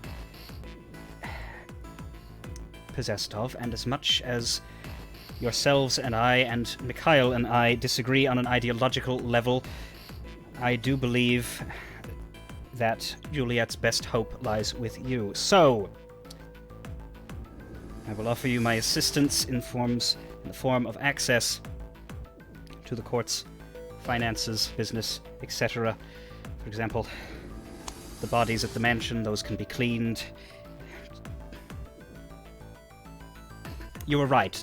Mikhail's skills, not in my wheelhouse. I handle the logistics. If you need logistics, I will do them for you. Okay, speaking of logistics. Good. I love this. This is excellent. And my mind has been busy formulating something. So, a couple of observations. First of all, assuming Gwendolyn did not know that the imposter prince with you is an imposter, she would think that is the real prince, and she would not be attempting to seize power. Which means that Gwendolyn knows that both princes were not the real prince. She also knew, because she was the one who cast the glamour, that our prince was at home. She was there to perform the whole thing. So Gwendolyn is... She could very easily be the leak. Persona non grata right now. Then, before we go to the mansion and clean everything up, as Jacob was now suggesting, I would love if we had someone with maybe better skills, clairvoyance, or something to help us out, just investigating the scene of the crime, if you will. Ooh. And we do know someone who really dislikes Gwendolyn, who has those skills. What So, is the status what if we did that? of this other imposter, then? We don't know. They disappeared along with many others in the chaos following the event. I ran. Many did. It's probably a smart move. Mm-hmm. I thought I was abandoning her. Apparently I was abandoning some bitch. So, what... Given this information that we have and these possible routes to follow, I know Nulai wants to go and check out the mansion, but I don't think we should go there on our own first. I think we should bring someone with who can help. And I can also, if we want, I mean, I've been doing that really cool thing for Sapphire's band. She and I get each other. Maybe she will be willing to listen to whatever I have to say about what happened. That might get us a foot in the door. I would remind the I group, agree with both. in case someone might be about to bring it up, but there was also the offer made from Crimson, if you're willing to entertain it as a source of information, to meet with his mortal woman. So that is another thing on the table that you could do this evening. But you could also tell him to fuck himself, so... I think we should go, but I don't think we should go without at least some sort of backup, like Mikhail backup, or maybe the name of her is the Tremere. Again, Serena, I believe. yes, I concur. We do everything else that we can first, and if we go, we regard it only as a source of possible information, agreed. not of deals made with a trustworthy third party. I would also remind the older vampires that torpor is pretty serious. You might not necessarily bet on Mikhail being able to be healed and up and moving immediately should you get him. Yeah. But He the also, sooner we there get might be him- ways, but there might not. Just, that's a But we like him. We want to know he's safe. yeah. And the sooner we get him healing, the better. Is Jacob sitting there like, well, as I say, I'm not a field agent, I wouldn't be of help. But I will consider myself at your disposal. Perhaps Understood. Thank you. when we go to see the Anarchs, having you with us might help give us credibility and give what we're saying credibility. Or they may kill me. Yes, They might kill us all. that's We gotta where try. we're all taking that risk. Am I to understand, then, that I am free? Am I your prisoner at this stage? What? I look I at don't think of you Flynn. as a prisoner. I don't think of you as hostile, but I will say, the only thing that worries me about you right now is that Mr. Crimson might get his hooks in again if you slip away. Whether you mean for that to happen or not. You also wouldn't know if that happened or not, as was clearly proven.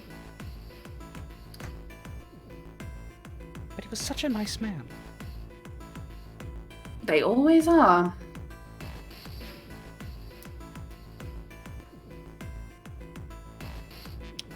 Well, Now, I would like to stop by my apartment before we go about our evening's business.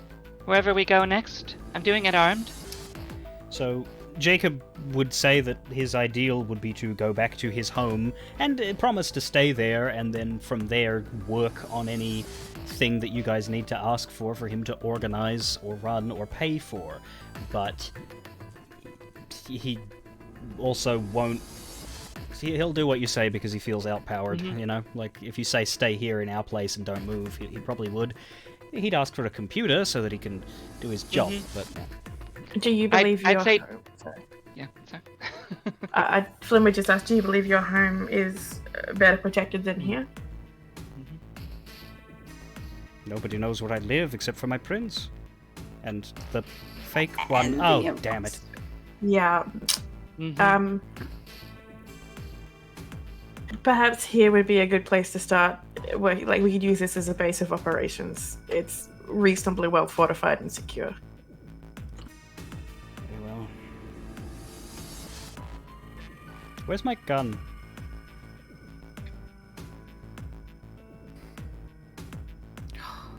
Where did that wind up? I think, did Flynn hand that to me I would. while we were in the labyrinth? Yeah, I'll hand it. Yeah, I I'll did hand it back actually. to him. Trusting. He puts it away. Flynn will look at Newlie and just say the only way, and then look back at Jacob and be like, the only way we're going to get through this is with trust.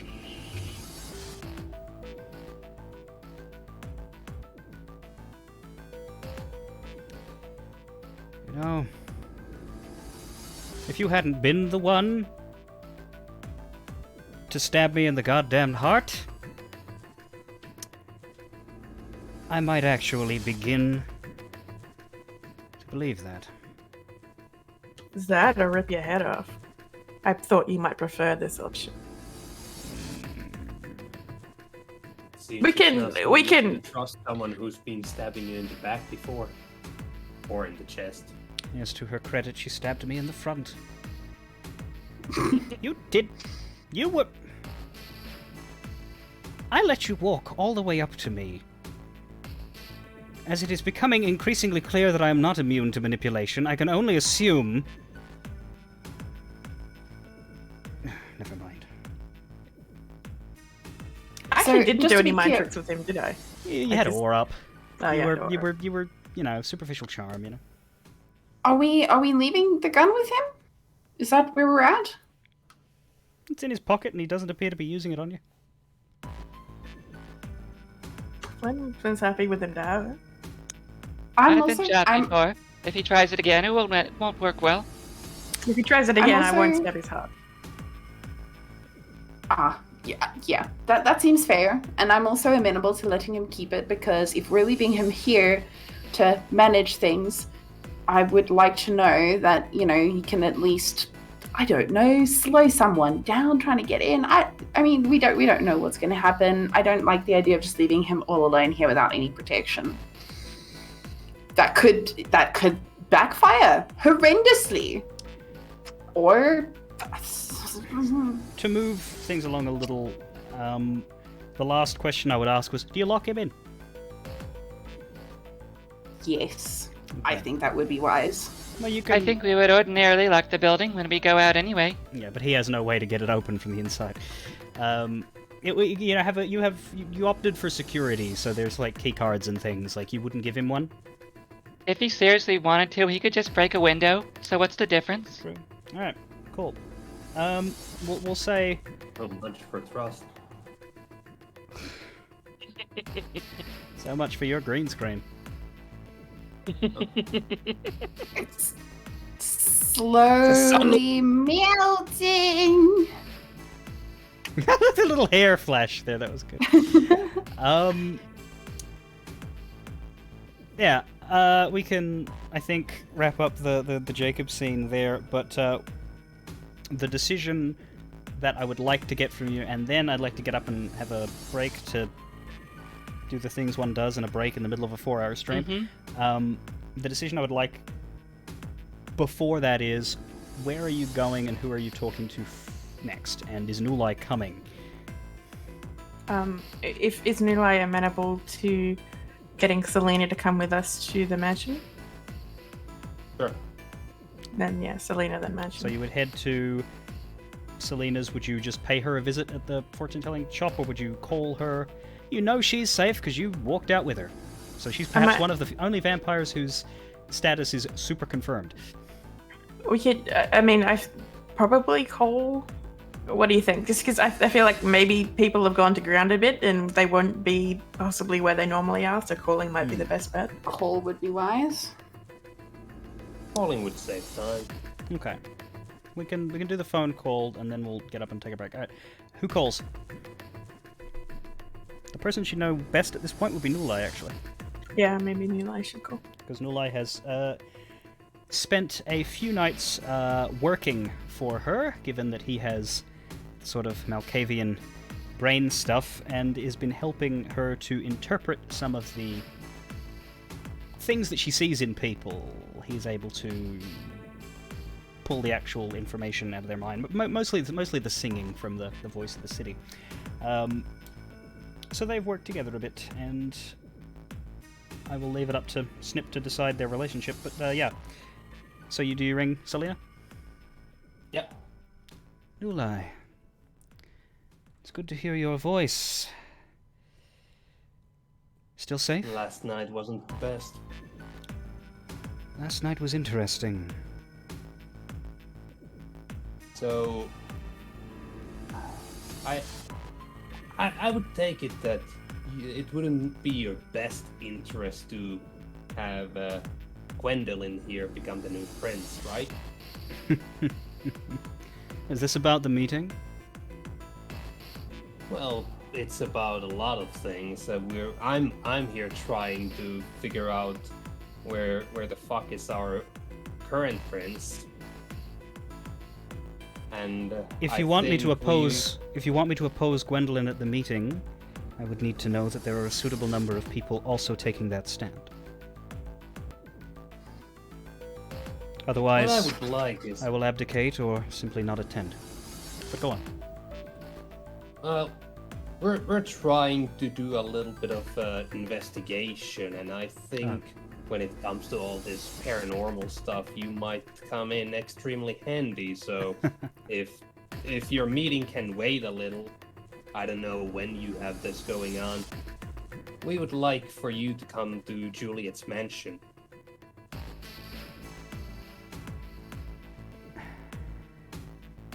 It's not my meeting. But as far as I can tell, there is still quite some time, so yes.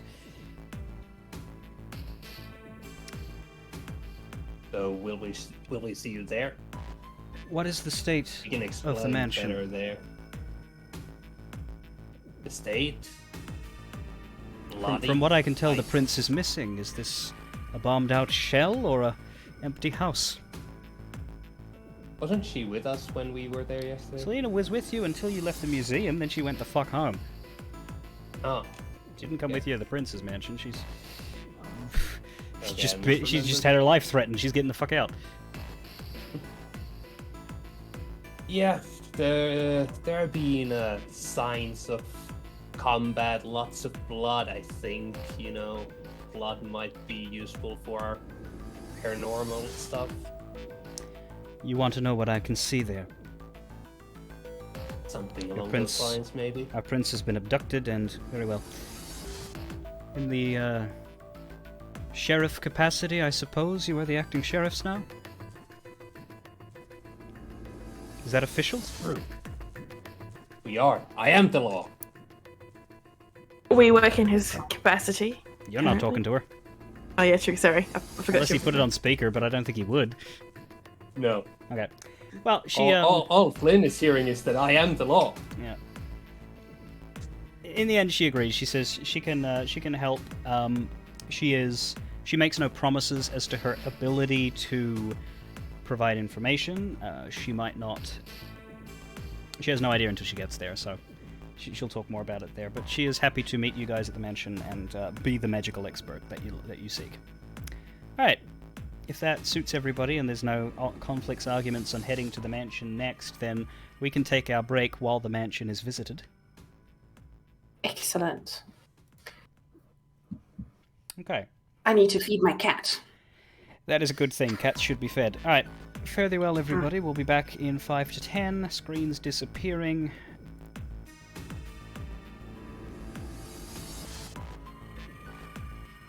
Asthma disappearing. That was intense. That was so intense.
And hello. We are back.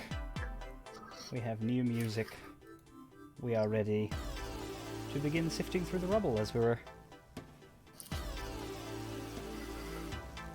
Well, it's not really rubble. It's just some trash rooms. The mansion is still structurally sound, but... Only a few bloodstains. Yeah. And there's a good, like, 20 or so dead servants in there.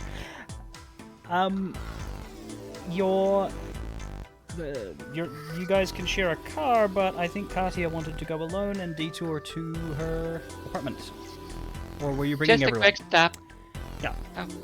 So we'll say that you arrive at the same time as everyone else, but then again, now I remember what I wanted to do, or to offer to you as a group. We'll say that you have about half an hour before you arrive at the mansion, and you can actually separate at this point and go look for a drink. And we'll treat this as a gameplay mechanic role thing, not as a fully done out scene, because again, time considerations.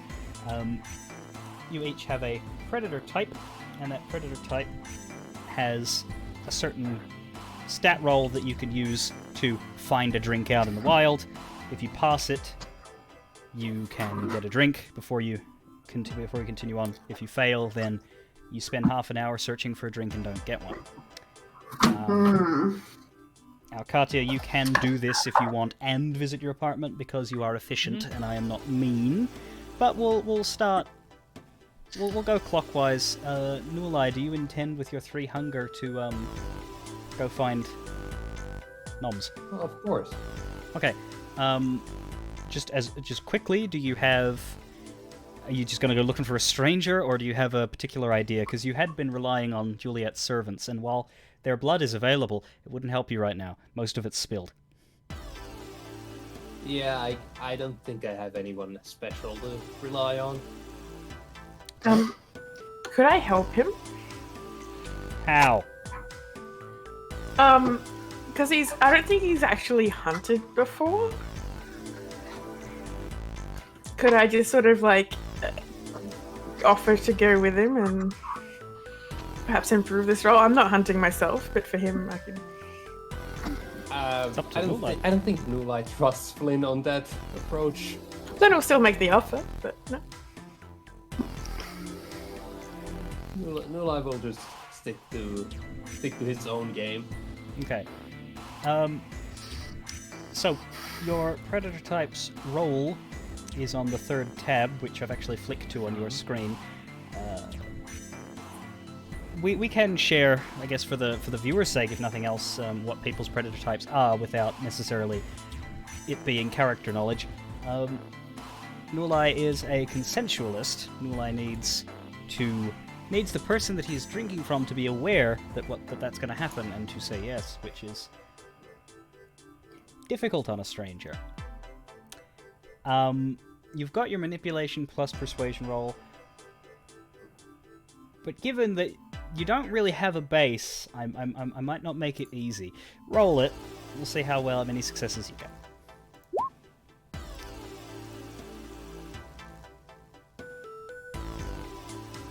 Okay. Hey man, you got any blood? Any intention to willpower reroll? You can reroll up to 2 because you failed 2 normal dice. It's too late to blood surge because you didn't say anything about that. No reroll? No. I don't think blood surge would apply here because I think blood surge only applies to your what do you call them? Your traits. Or like You could use it on your manipulation. Oh yeah, that's true. Well, I didn't do it. No, you didn't. Would be kind of weird anyway. You spend a good 20 minutes, maybe go into a bar or somewhere, and you're not indiscreet enough to cause a scene or to creep people out, but you don't feel the vibe, and you don't secure a drink, and you're still gonna have to carry that hunger around with you. Next in the clockwise order is Flynn. After being rebuffed by Nulai, do you do anything, or do you just Nope. you're waiting around for the others? Cool. I'm just waiting around for the others. Joanne, do you go looking for a drink, perhaps at a nightclub or somewhere? I don't. I swipe right on that hottie from Tinder that I saw the other night. Right. As the Siren Predator type, which is Well, I think you can figure it out. Seduction-based drinkage. One of the more successful ones I'll generally find. Charisma and subterfuge is the roll, but if you... Yeah, on that third tab there, you should see Predator and then the button, and that'll just throw it up for you. Do you think 30 minutes will be enough for that? Considering the effect of the bite and the sort of days, like you don't actually do the do. Any intent to re-roll the one normal die that you failed for willpower? Yeah, sure, why not? Right, it's just one. Where do I do that again? Willpower reroll, hang. Yeah. You see it. Reroll 1. And you get a fourth success. I will mark that as a willpower superficial damage there. See the slash that just appeared? That's what you gave up. Yeah, the hottie is willing, and as part of that roll, you are able to get them to imbibe the substance that you would like them to imbibe, and so it feels good, and you feel good.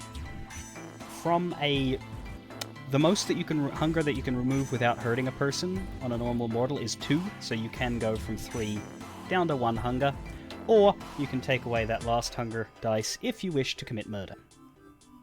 I do not wish to commit murder. Okay. He needs to, just feel like he really had a great time. Mm-hmm. Might be a little tired, can't really walk tomorrow, doesn't know why, that's fine. Nobody needs to know. Good shot. Katia, other than your trip home, do you make any attempt to feed the beast? Yeah, we'll try our luck on the streets. Okay. See what we can find.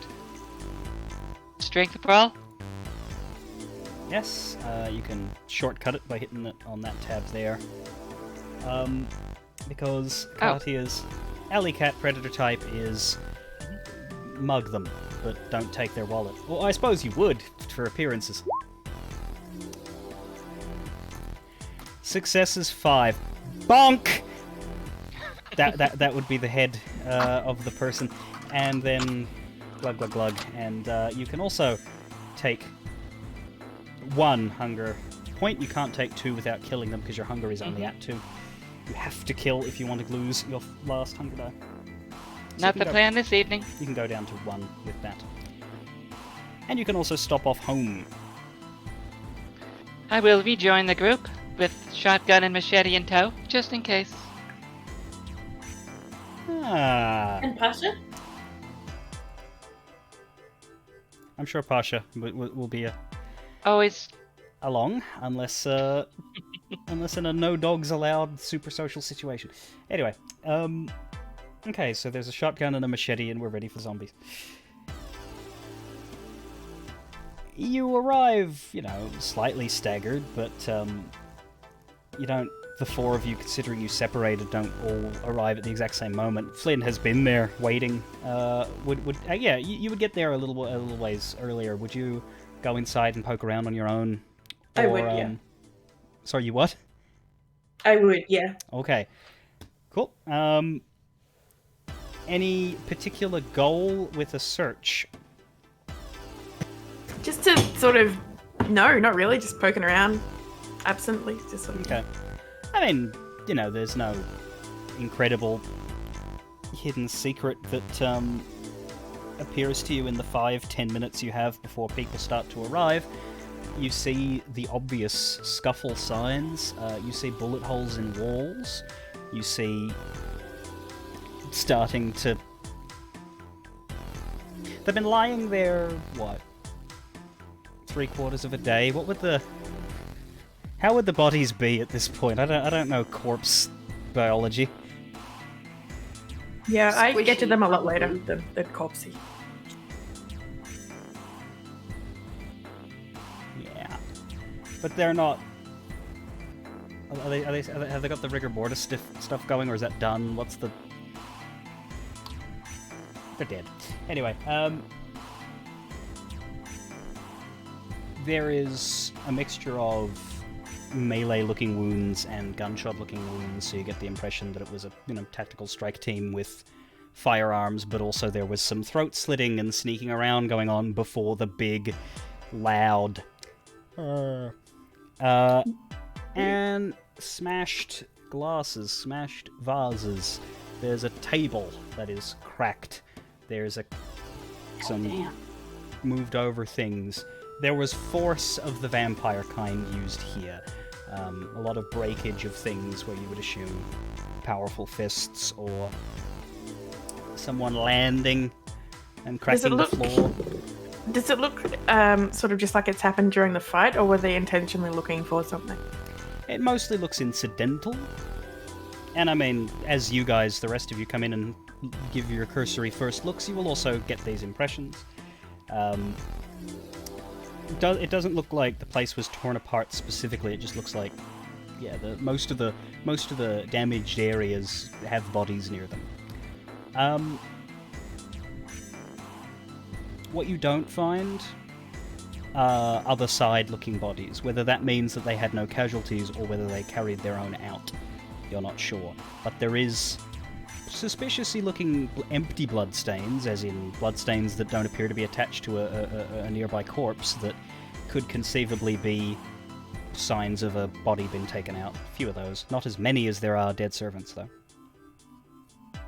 But yeah, the others you would pull up, one then the other, then the other. Selena has not arrived yet.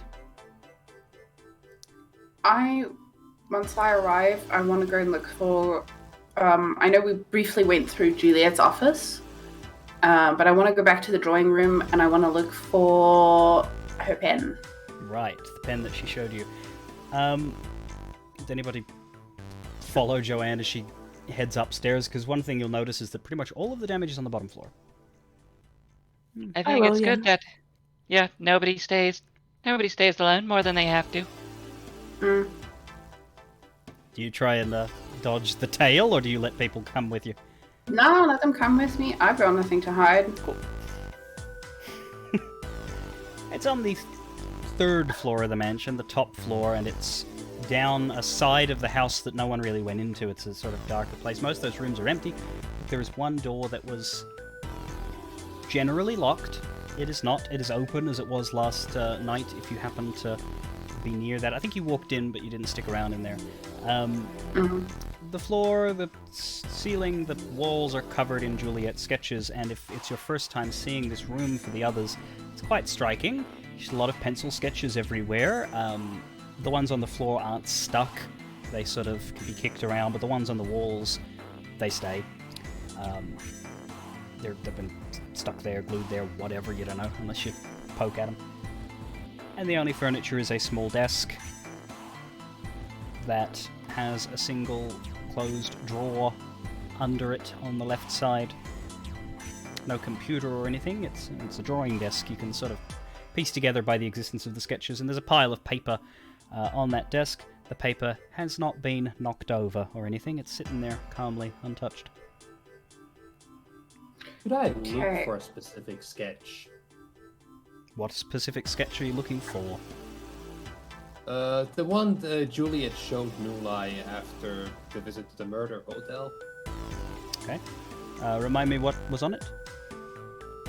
It was the thing where when Nulai used his mesmerize ability to make the guard stand down, or the whatever security guard was it?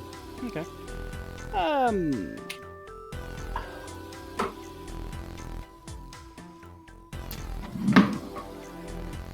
We can... Generally the intention is to look for, anything Nulai specific, but, maybe Juliet has piled them all in the separate regions, and that one would be something that Nulai would recognize easily. That one you would find if it was there, but would you like to look for depictions of you in any capacity? I'd start with the, Yeah, okay. sure. Depictions of me. You can find that one pretty easily. It is on one of the walls somewhere. Do you leave it or do you take it? Just leave it and look around it. Like, see, are they like, Okay. trying to deduce whether they're like, chronologically categorized or whether they're categorized person by person. That sort of idea. Intelligence investigation, I guess. Investigation. Oh, there. Yeah. No, I know you it's wanted that one. awareness.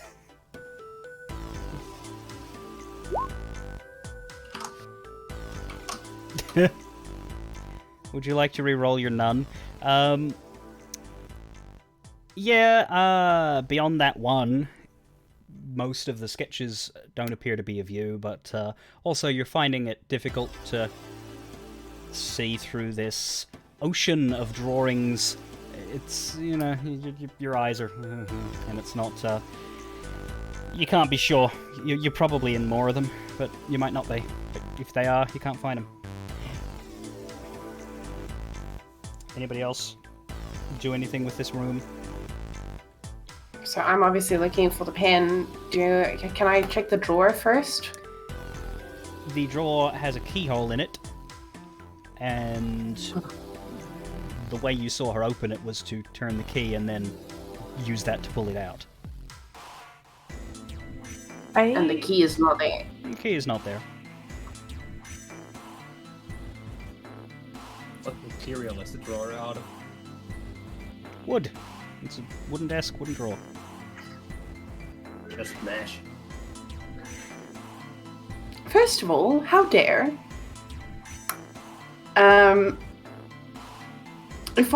Can I look around and see if I see the key?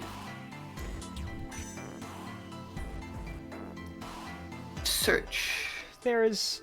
I wouldn't even need you to roll necessarily to know that it's not on the desk, and there is no other furniture in the room. There's just a sea of sketches. However, if you want to start checking behind them, that is an endeavor. That doesn't seem like I don't think Juliet would hide anything behind the sketches. Like that just seems she's probably got the key on her. That's my guess. Got any magnet powers?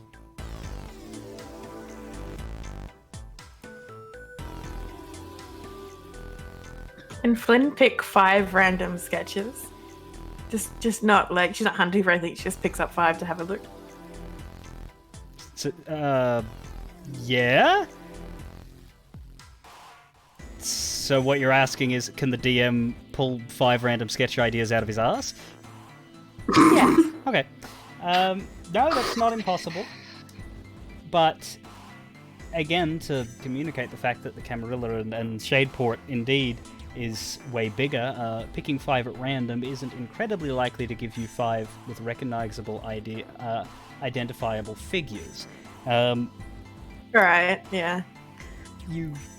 And can I try and look like for any 5 sketches roughly of us, like of any of us 4? Of the 4 of you? Okay, that's not bad.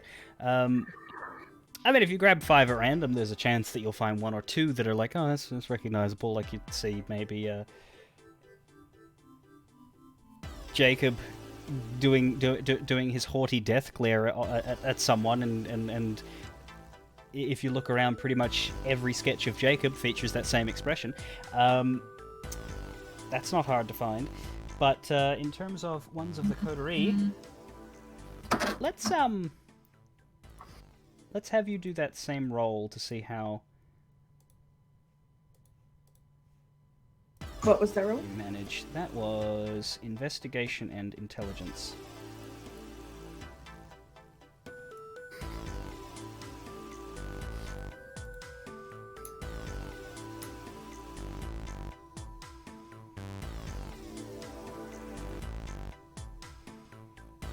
No extras or anything? I would tell you if there were modifiers, yeah.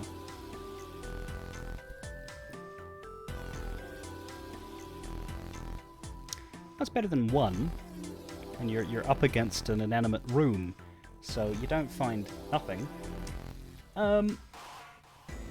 You saw Nulai in a certain area, so you are able to notice, considering he left it there, the sketch of Nulai, I believe he was in the middle of his, I guess, triumph moment at the murder hotel when he was causing someone to stand down. You can... 3 successes, I'll give you 3. You can see one... You can see one of Katya as she is... It's Katya and Pasha, actually. And they're sort of on the prowl. Doesn't look particularly like an intense moment in Katya's life, but you can see that the two of them sort of stalking confidently down the street in a way that suggests that should anyone approach them with nefarious intentions, they will be getting kicked to the curb. Just, you know, it's a character piece. Perhaps Juliet spends a lot of time just examining people and how they look in their various mundane situations. A lot of these aren't that interesting. Like, when you only capture one, like a snapshot, 99.9% of life scenarios aren't that interesting. But you also see one of yourself, and it concerns you. Because you can somehow make... your face is not facing the camera, so to speak. Because it can't. Because you are biting into an arm. But you recognize the hair, and you recognize the side profile. And you know, oh god, that's me. You also recognize where you are and what you're doing. Because you are drinking from Crimson's arm. And you don't see Crimson depicted in the image, but you see the arm laid out. And you know that couch because it's your house. And it's just hanging out in a corner. I'm not too worried. Like, they can't see who I'm drinking from, and there's no reason to think I wasn't just in my home drinking as kindred do. Yeah, and it doesn't super stand out. But it's there with all the others.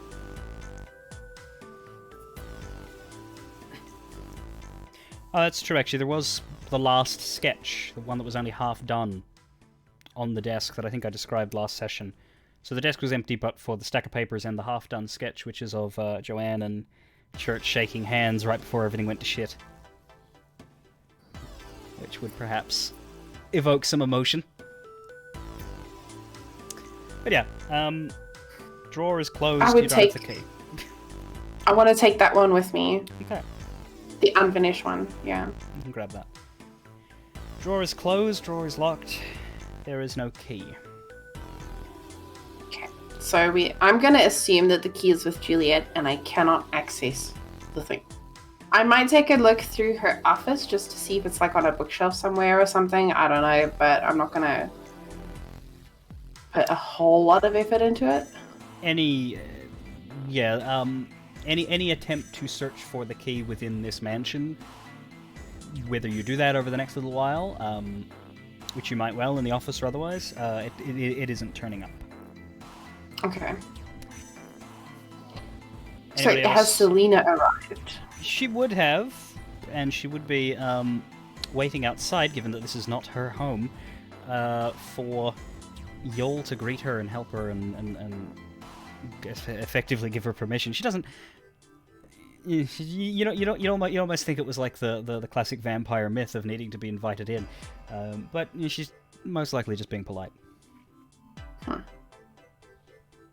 I would like to then. I would go down to check if she's arrived, and then I would sort of start talking to her. Cool. And want to explore things with her a bit.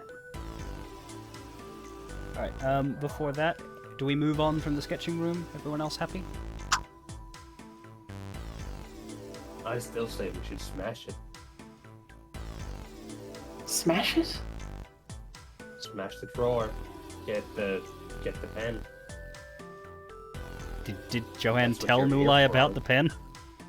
Well, okay, fine. Smash the drawer and get whatever the hell you're trying to get from here. Yeah. I feel like that's so disrespectful. Oh my god. Okay, wait. Can anyone pick locks?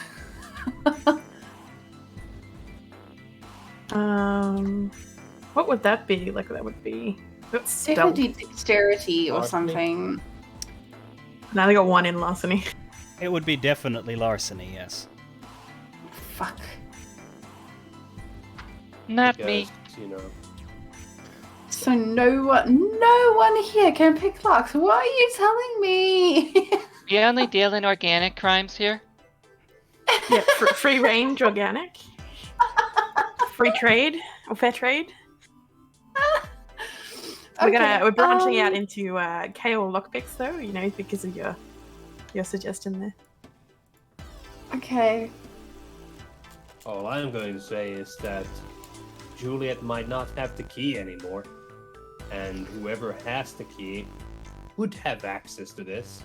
Would you rather have them get whatever you're trying to get from it, or would you rather have us get whatever the hell you want from it? I don't know if there's anything to want from it, or am I just smashing the drawers like some gratuitous form of, I don't know. Investigator. Well, you know what? I have 2 people that are due a punch, and I haven't hit either of them. In lieu of giving them their deserved upcomings, I will smash the drawer instead. Which 2 are you thinking of at this point? Nula and Jacob. Ooh, I was thinking Gwendolyn and Crimson because Jacob had been all right, but all right. No, I'm still annoyed with them. Okay, well you didn't say that to Gwendolyn Nula deserve more because than a punch. I asked, not a character, so it's fine. All right. No. And I don't. Maybe not a punch. Maybe just to get it together. Okay. So what are you doing with the drawer? I'm gonna attempt to pry it open by some sort of forceful means.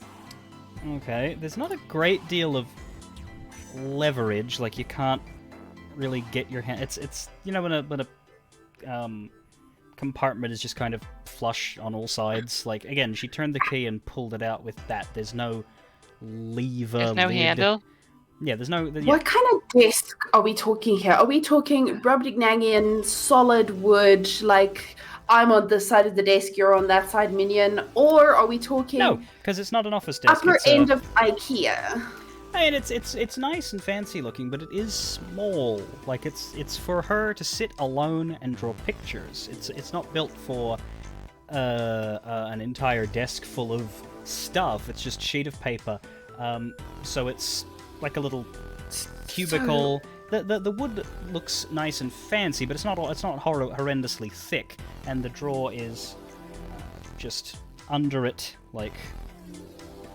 Just a little compartment stuck to the left side. It's not a full or long drawer. It's a little drawer for containing a small group of items. What you would see. Actually, lean in and give it a proper kick. Just Yeah. okay. Does lock kicking Strength something roll, less right? than larceny? Lock kicking. I don't I've been know. waiting That could be a to say that for a specialty. while. Lock kicking. Alright, yeah, you could give it a solid strength brawl kick. Brawl. Okay. Oh fuck me. I have like no points in brawl. What did you think I was going to give you for the skill? Persuasion? Please open! Smack! And I metaphorically ask the lock to open. Subterfuge. Open I go up right close to the drawer and like whisper to the keyhole, "Let me in," and then just. That is not the right category for that sort of conduct. Manipulation. I'm going to convince the lock that it is not actually locked. Mega rich lock bending guy will be inside the drawer. Okay. Oh god, that's painful. Strength and brawl, boy. Well, I mean, you succeeded as much as you possibly could. You deliver a solid kick to the drawer, and it, like the desk, because again, it's not a huge desk, it's small. The desk itself falls, it knocks over. you have kicked the desk right in where the drawer is. Unfortunately, the drawer itself, while there's a bit of a dent,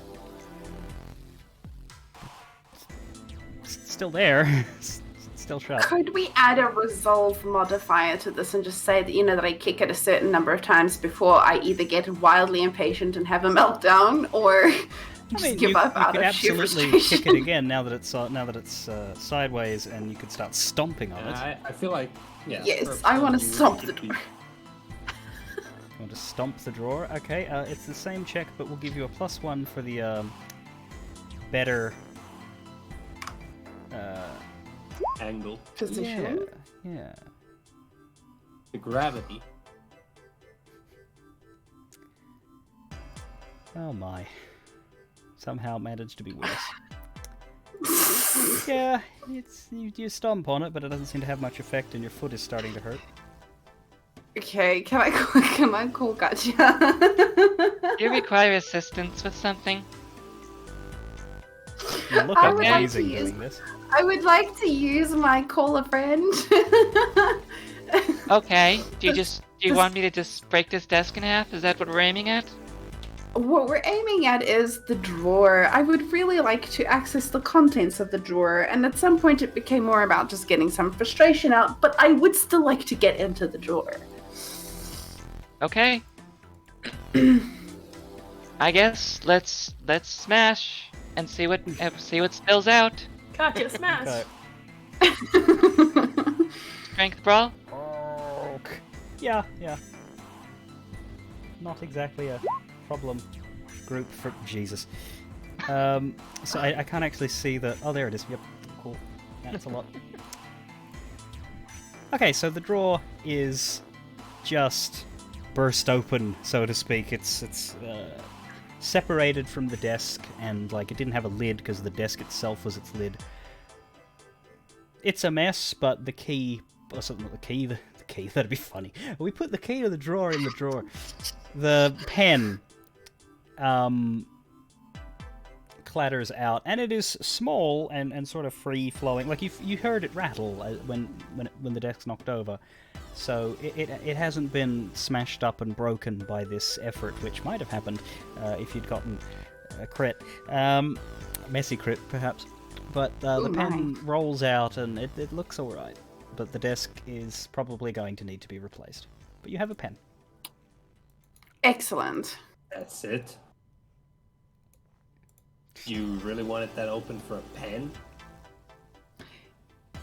I'm allowed to be sentimental. The last time I saw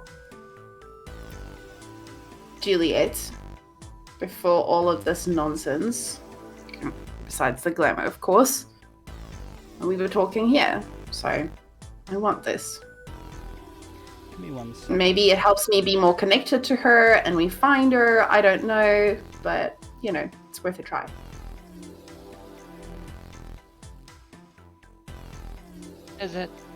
Does possessing something important to a person make them easier to track through magical means?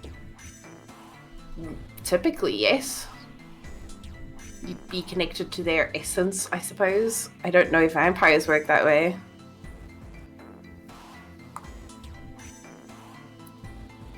Well, Selena isn't here in the sketching room. I assume you wouldn't bring her into Juliet's sacred place.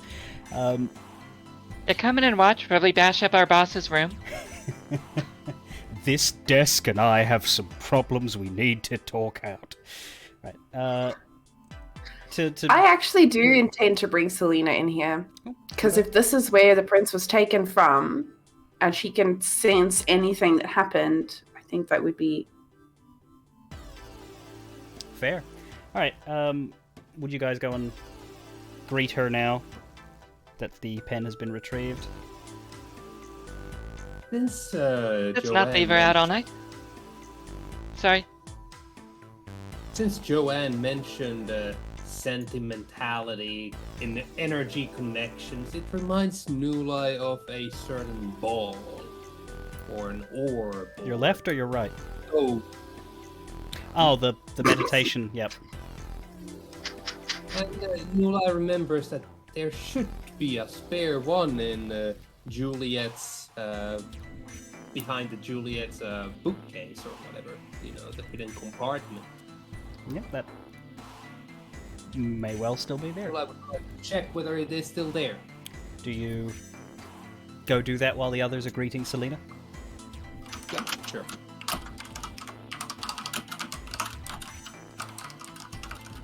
So you won't be there. Alright. Selena arrives. Oh, jeez. Oh my. Looking at the bodies outside. Well. I hope they were paid well.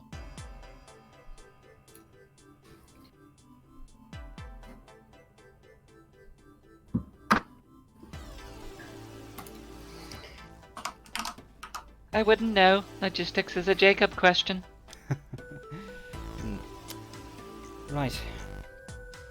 Is there anything in particular you wish me to examine, or shall I simply make my way around and see what evokes anything? Let's start with that. Sort of just... And then I do have one place that I really would like you to go. Very well. She moves slowly, seemingly concentrating.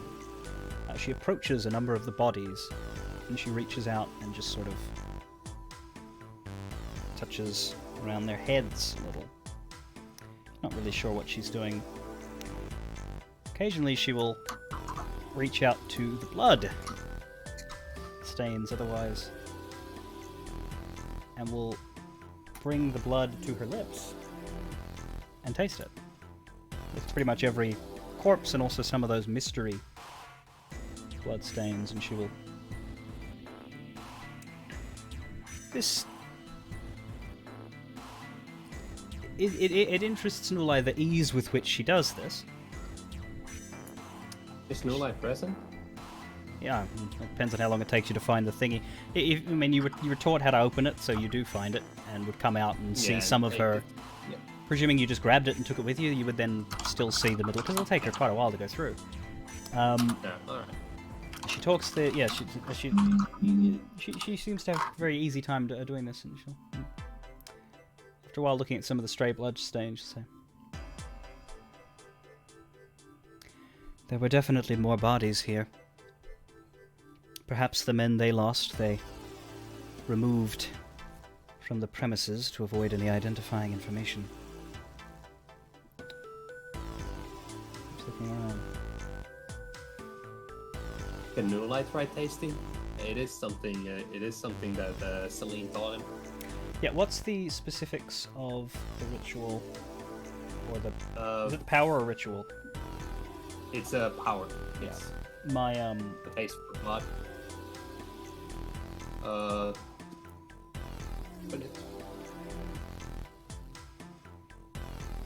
Yeah, simply tasting it, directly.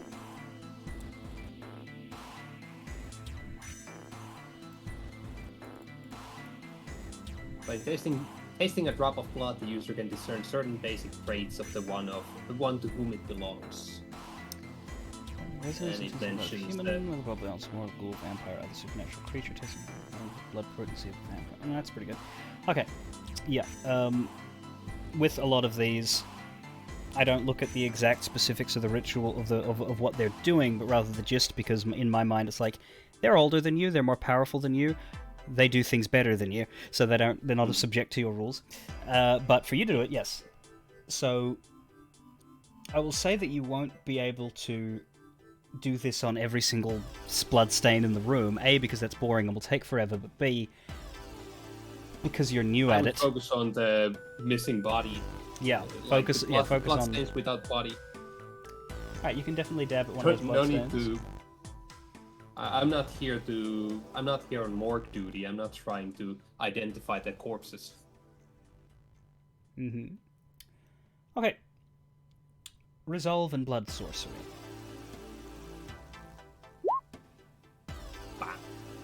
But you do need 3 successes as per the book. I don't think that's what you got, is it? Here we are. Oh boy, you don't have... Wait, you can't physically succeed. Well, Well, I do. We did talk about how my other abilities should give me some sort of bonus for it. Okay. But I mean, I failed to roll. We don't need to argue about that for now. Yeah, adding stuff to you won't actually make that any better. Nulai tastes the blood just like Selena is doing, and as far as you're concerned, the rest of you, Nulai is not a blood mage, so that's weird.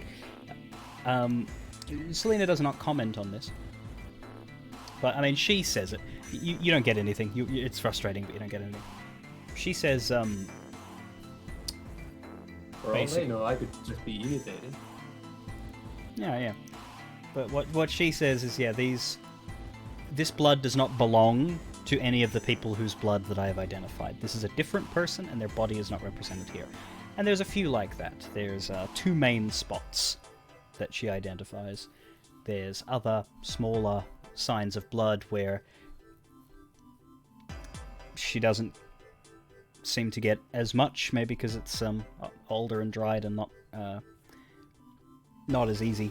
But the big pools, she would say, it seems like they maybe had 2 casualties on their side, and that injuries sustained by others, maybe, or those could be minor injuries suffered by someone who then died later and is represented somewhere else.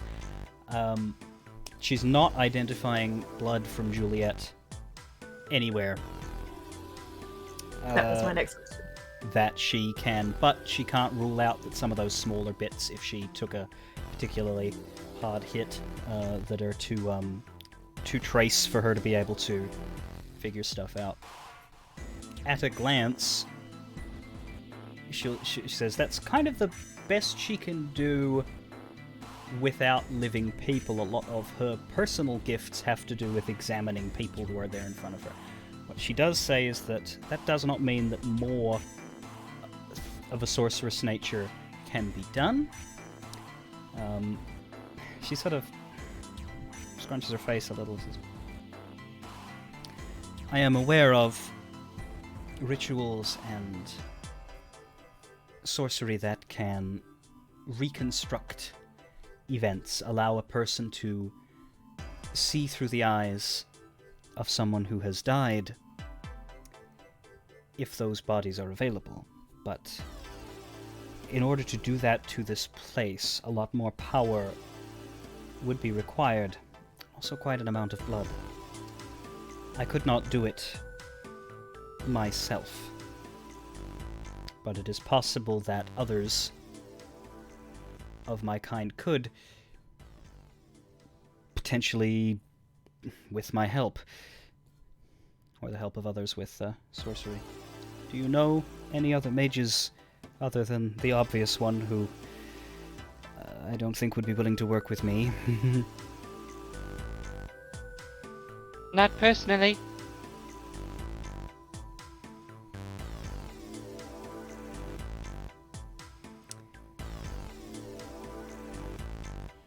Well, anyone else?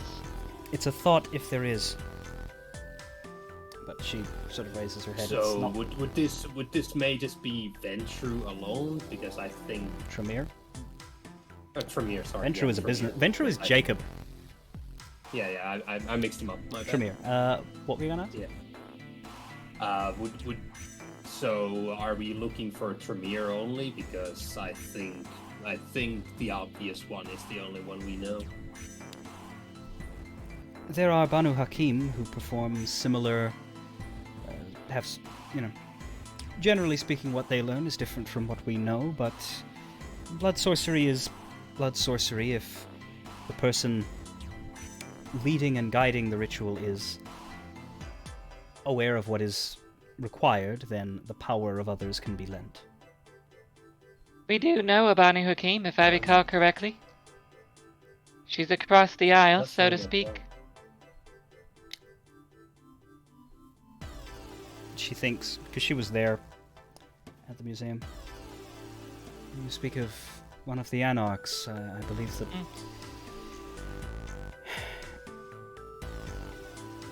Crimson, I think his name was, spoke that they had a sorceress? Isn't that Sapphire? Selena is Isn't like... Sapphire with the Yeah, Sapphire's with the... What's his name? Church. Sapphires with Church, yep. If you know of someone who could lend their talents and who you would trust to bring here, I am happy to return and attempt to perform this, but... Well, if they don't kill us on sight, we'll get in touch. To tell you the truth, there are perhaps others amongst my coterie who could, but I imagine persuading them would be very difficult. They were scared of revealing themselves before I went to Elysium in order to assure that everything went well, and I will not lie to my people, things did not go well. Mm-hmm. I wouldn't call that a starter. You said there was something specific you wished me to see. Yes. Joanne. At this point, I want to take her up to the room. I don't think it's necessary for everyone to come with for that, but I won't stop anyone if they wants to follow. Flynn won't. Flynn will stay behind? Yep. Okay.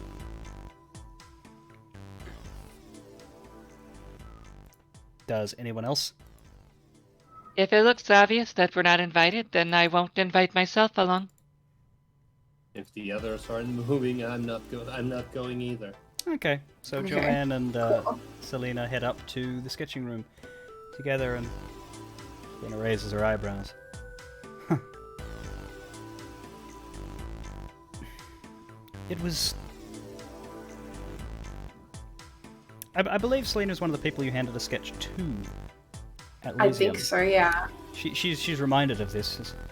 It was you who handed me that drawing, I believe. Yep. But under... I am trying to remain impartial here, I know.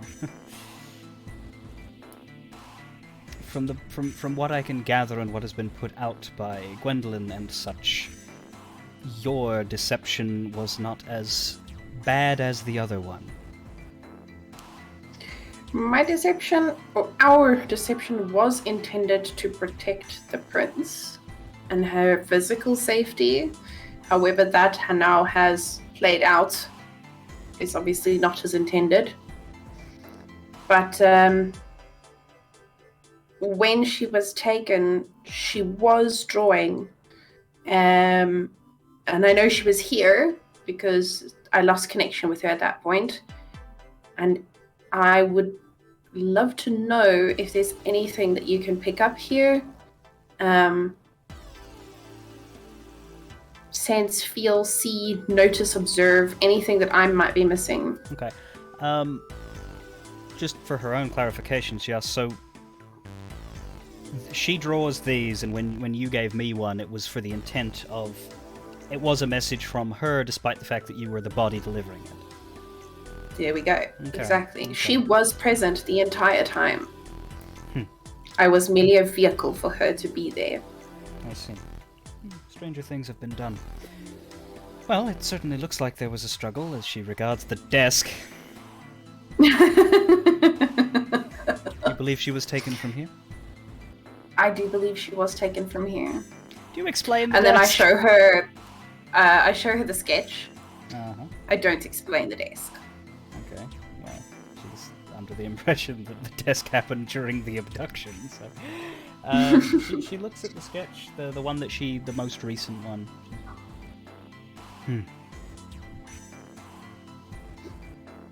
Closes her eyes. She didn't really do anything, she's just sort of feeling it. Perhaps she's doing something, but... There is definitely a resonance here. She was holding this, she was working on it, when danger approached, so to speak. But... It doesn't feel as though she was attacked while holding this. It feels more as though she sprung into action as she left it behind.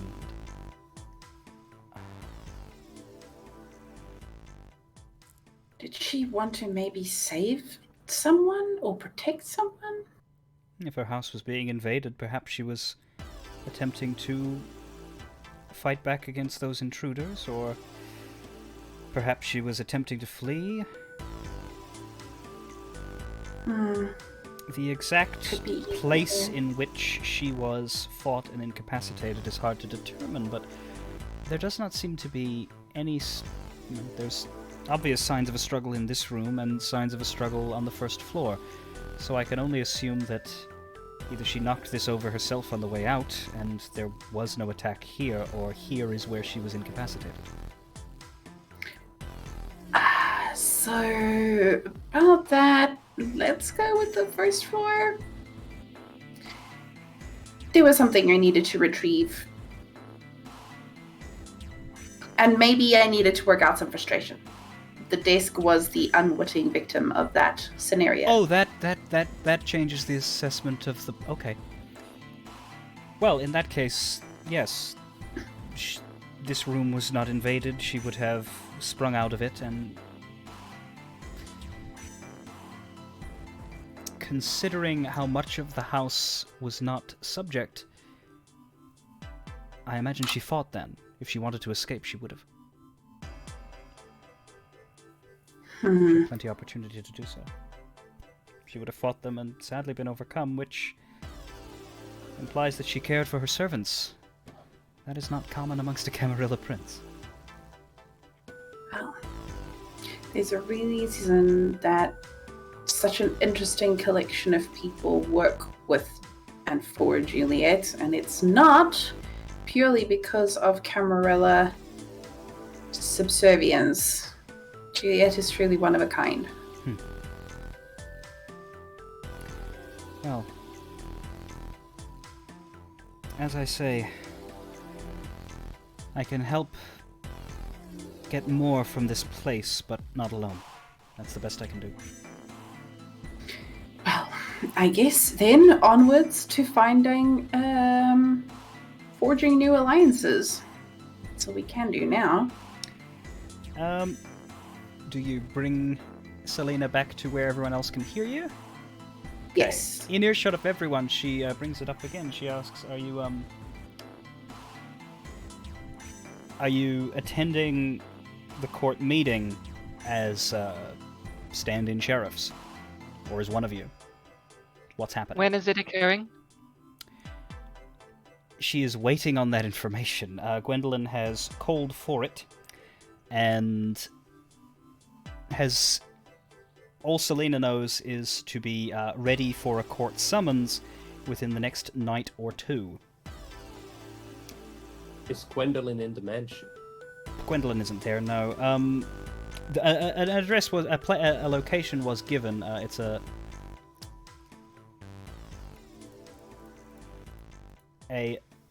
nightclub that I suppose Joanne would be aware that Gwendolyn owns. Not really the scene for most of... Certainly not for Selena, but one could assume that the meeting will take place in a private room and not on the dance floor. But Selena tells you that. It's like, well... So if you were not contacted, then she is clearly not intending to work with you. That's a reasonable assumption. I feel like it would probably be in everyone's best interests if that meeting never happened. So that means we have 1 to 2 days to perform a miracle? Well, let's be honest. We are currently suspicious of a bunch of people, and at this point, we can assume that anyone who is one of these primogens, I think any one of us, any one of them, sorry, is not trustworthy. And I feel like, we're not trusting Gwendolyn, we're not trusting Crimson, we're not trusting whomever else is in there. Even if they're not sort of involved in all of this, the Primogens will certainly be, they'll take the opportunity to further their own, agendas. Not to scare any of you youngsters, but trusting a kindred in general is... common wisdom suggests that that's a bad idea. Oh, we trusted you. Not sure yet if that was...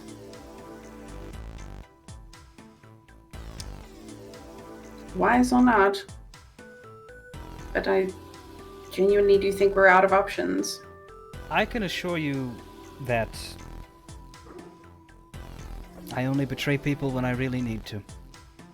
But I would expect no less from the four of you. I certainly have no great stake in this.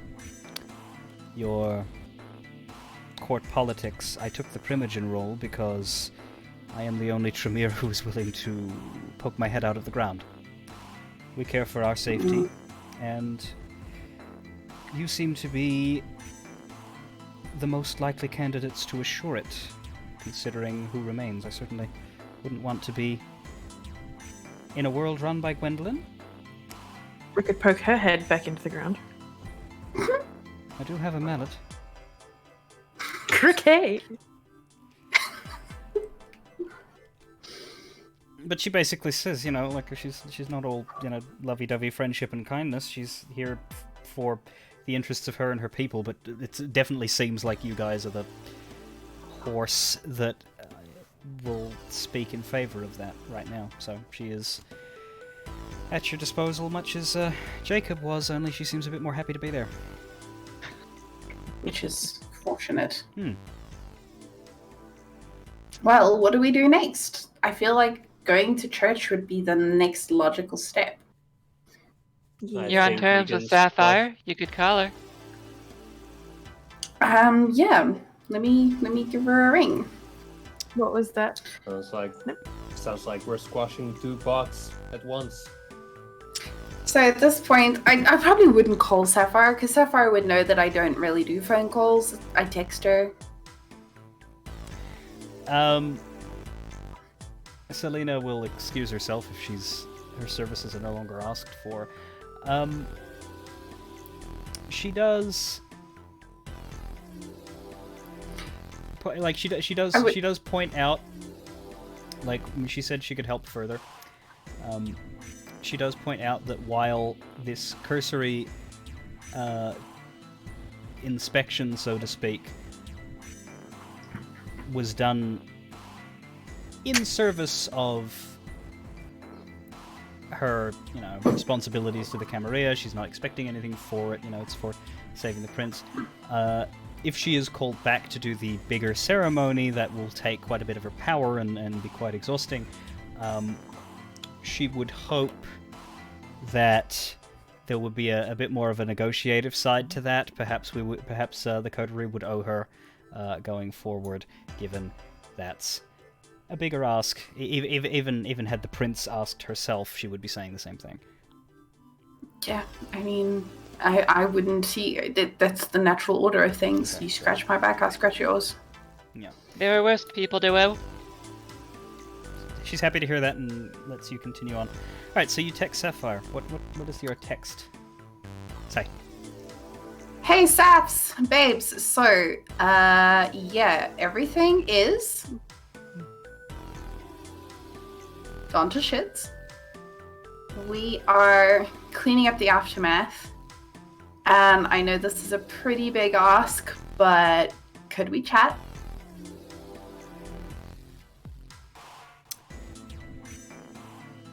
There is a bit of a wait. You do not get a text back. Your phone rings instead. Do you answer, or are you? Phone call. I'm very phone call. And I might You grab answer a that? hold of the pen and just focus for a second and then answer. Do you think about anyone while you're holding the pen? Yes, Juliet, because I'm not answering the phone for just anyone. Okay. As you think about Juliet while you're holding the pen, you suddenly remember what the pen's for. As an image appears in your head. And you see Juliet wearing her at-home clothes, the clothes that you saw her in before you left for the Elysium. She is... You get the impression that you're looking at a top-down view because she is lying down. And you can't really make out where she is, but she's on a kind of... It's not a bed, it's more just a kind of treachery, kind of just... It's not... She's just lying on something that you would use to transport a unconscious person. So a stretcher. Okay. Yeah, like those field stretcher kind of things. Her eyes are shut. She's not all bloodied and beaten the way you would imagine someone who had been attacked, but she's a little bit scratched in places. Her eyes are closed, and you do see, much as you saw with Jacob, a wooden stake. But you don't see her. You don't see any, like, you know from what Juliet's described to you that it is a still image that you get. But you know that wherever she is, that is the condition she is in, and you are certain that is what she looks like right now. So we know she is staked somewhere on a stretcher. Stretcher on a slab. You know whatever. Yeah. Great. I don't say anything about this to anyone yet, but the image does kind of shake me, but also gives me like the kick in the ass that I needed to answer the phone if Okay. it's still ringing. It is. You got the time. It's gonna stop, so you gotta grab it. I do. Do you wait for speaking, or do you say hello? I say, hi?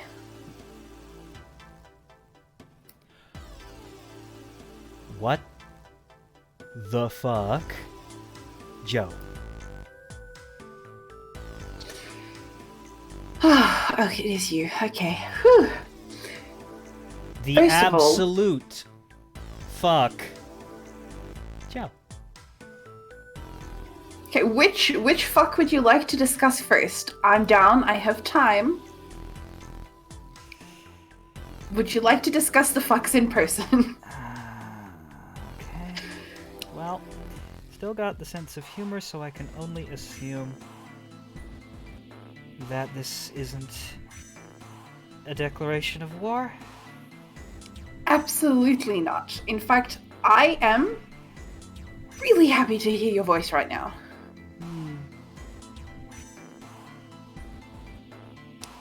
So what? Asylum? Is that it? Your prince has turned on you? You're running to us now? What's gonna... It's a lot more complicated than that. Isn't it fucking obvious?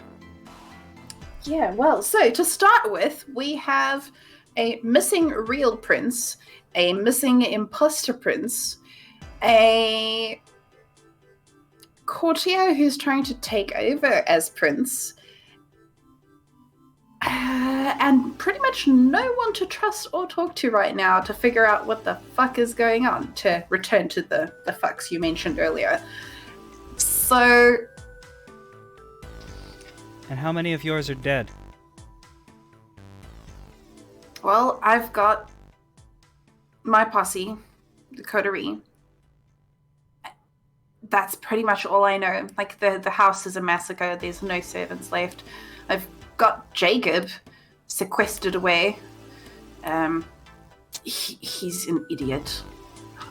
I wouldn't say a harmless idiot, but at least not an intentional problem.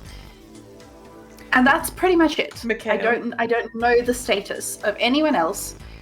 I'm most worried about Mikhail. Well, we lost 9 people, so forgive me if I'm not shedding tears.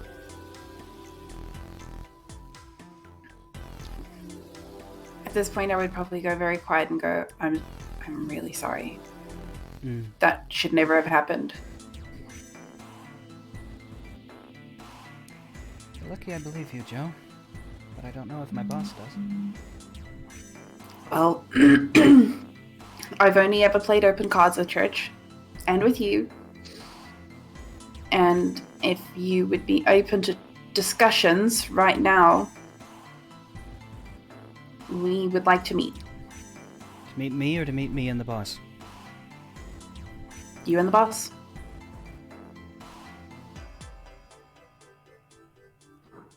Be on our terms. That's fair. If you're straight up, nothing will happen to you. Okay. If this is part of a game, and I don't really think it is, but I do have to say it. Well,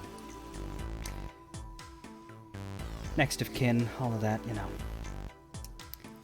Look, if you don't kill us on sight, that's already being really generous, so... Well, I will counsel against that. Your counsel is appreciated. Are you going to ask about him? I look at Flynn. I can only hear half of this conversation.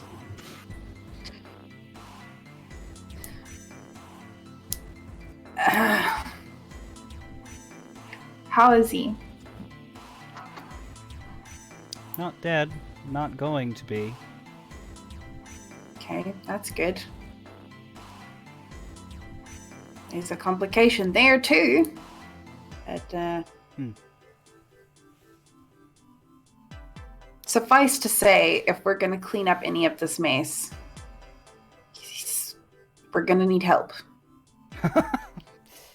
Look, she suggests the crack house as a neutral place. Okay. And says that she and Church, or at the very least she, will be there in 30 minutes. And they will be guarded, that the four of you can show up. If you bring anyone else, you will be in trouble. If you show up, if you try anything, you will be in trouble, but presuming that you show up in good faith, the four of you, open and clearly, no business, nothing bad will happen, and the meeting will end with safety. And unlike your guarantees of Camarilla safety, we actually fucking mean it. Click. Ouch. You deserve that, though. I suppose. So I relayed to the group everything that she said, and proposed that if we are going to do this, we should get packing post haste. I'm down for that. I agree. Nulai? No, I'm not opposing. No. Okay. Alright, so let's move this along in the case of time. No shenanigans, no plans, no attempts to set up any... No subterfuge. I will leave my weapons in the car just for the look of things. Same. Okay, trusting. Very good. Alright, you guys wait the little bit of time, because it takes you most of that half hour to get there, but you also have a little bit of time.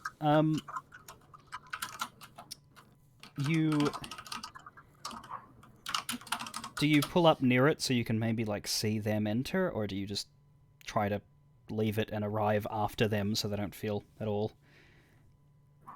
What's the plan, actually? I honestly think we should just go in when we get there, and when we get, maybe they're there already, maybe they aren't. If we wait outside, we are loitering and being weird. If we, I don't know, just go in. Yeah. Wait where Finnegan what's his name, can watch us, rather. And we're sort of going cards on the table very much, so any sort of substitute or attempt to sort of, So you get there at the time that you've been asked to get there.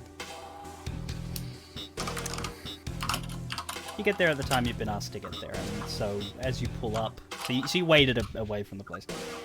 As you pull up, you see that there's a few cars around, about as many as you'd expect for that group, not a full load of pub-goers, and you don't hear the music coming out of the pub. In fact, it's very quiet. Looks, you see as you get close to the door, you see closed instead of open. It's deadened, and the windows that you can usually see in to find a raucous group have not been boarded, but they have been blacked out. Some paper or whatever has been put in front of it to not allow people to see in. So do you knock or try to open the door? The door has been replaced since Church flattened it then? Church flattened a different pub's door. Yeah, true. I would knock, I think. Doors. You would knock. Okay. The door swings open and you are confronted with a brutish-looking fella who you might have seen occasionally in a meeting in and around with the Anarchs. You don't know their name or anything about them. Princess. Looks around, looks at the four of you. Follow the instructions then. We're watching. Yep. He stands away. We're able to walk into a very cold and unwelcoming pub floor with a lot of barely contained rage-looking disparate people in it. Some of them were at Elysium, a lot of them were not, but you recognize, perhaps from their dress, the sort of groups that they belong to. You see the sort of Anarch Ventru businessy looking people. You do not see the person who had led them at Elysium. You see a couple of the more wanderer, the types that were led by Katya's sire, Arkady Volkov, the ones who fraternize with the homeless, the gangrel. You do not see Katya's sire. The only people you see that you recognize are Sapphire and Church, who are sitting at a table and beckon for you to sit with them because there's 4 other chairs. Everyone else looks more like background muscle standing in different places. The guy that was at the door takes his place blocking the door. There's people blocking the pathway down to the bathrooms and to the back and basically everywhere. And you do not see Flanagan. He's not there. If you tell me that Flanagan died in the whole thing, I'm going to be so upset. Are you asking them, or are you just as that out of character? No, I'm asking them. Oh, so it's first thing. Just Church just.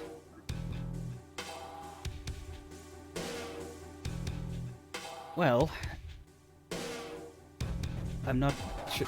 That's a bit of an accusatory tone for them. He's one of their people. But alright, he's like, he furrows his brow and he says, as best we can tell, he did not make it out.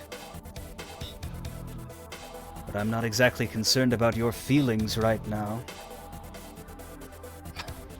A couple of people, a couple of the muscle sort of inch around. One guy's like on a table. They didn't really like that. Sapphire's like, look, raise her hands. It's alright, it's alright. Remember. The Prince bitch said they were traitors. They were gonna be attacked too. Now, I don't fucking know what these people are responsible for, but I don't think it was their plan if they were the ones getting attacked as well. Just give them a bit of patience, okay, guys? I'm pissed too. I nod gratefully at Sapphire. And then sort of just sit down and go, okay, so what do you want to know?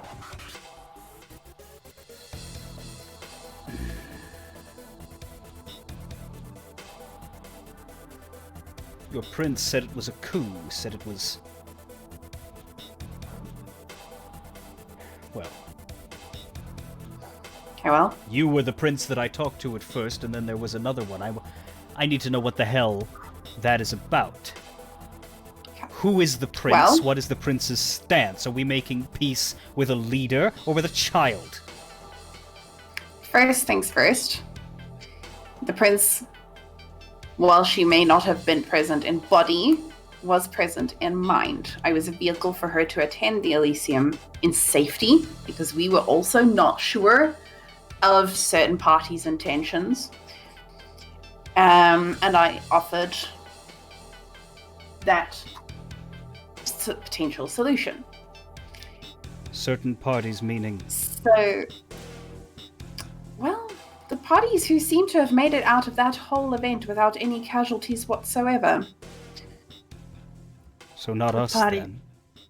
The parties who seem to be setting themselves up as interim prints, and the parties who like to stick posters all around the city. One of the brutes, one of the muscles speaks out at this point. So basically the Camarilla's a big mess of infighting, and what else is fucking new? Alright. What we know for sure now is that we have, well, at the risk of being incredibly naive, Juliet Hammersley is, for all intents and purposes, captive, to whom we do not know. I can only tell you this because I have seen her. I do not know where she is. I know she's not there of her own free will. The imposter prince, whom we suspect to be Daisy LaRue, is also missing. Jacob is a fucking idiot, and I would personally beat his ass if he couldn't have been a bit more useful at some point. You have Mikhail, who is the only other person I believe who might actually be able to help us retrieve the prince. It's all a giant fucking mess. I'm suspicious of everyone, and we're just trying to collect things as best we can. I should point out we set out to make peace. I should point out as DM that Church is beaten up. He was in lion form when he had his fight, but the marks are still on him. He is not, completely ruined, but also he would have had time to heal. But you can see scratches and dints, and Sapphire is less so. Maybe she took a scratch or two, but she seems alright, either because she stayed out of the fight or because she's real damn good. Of those thugs and muscle types, there are a couple that you recognize as having been there, and most of those look hurt. There are several that weren't there. They look fine because they weren't there. So, yes, we do have your sheriff.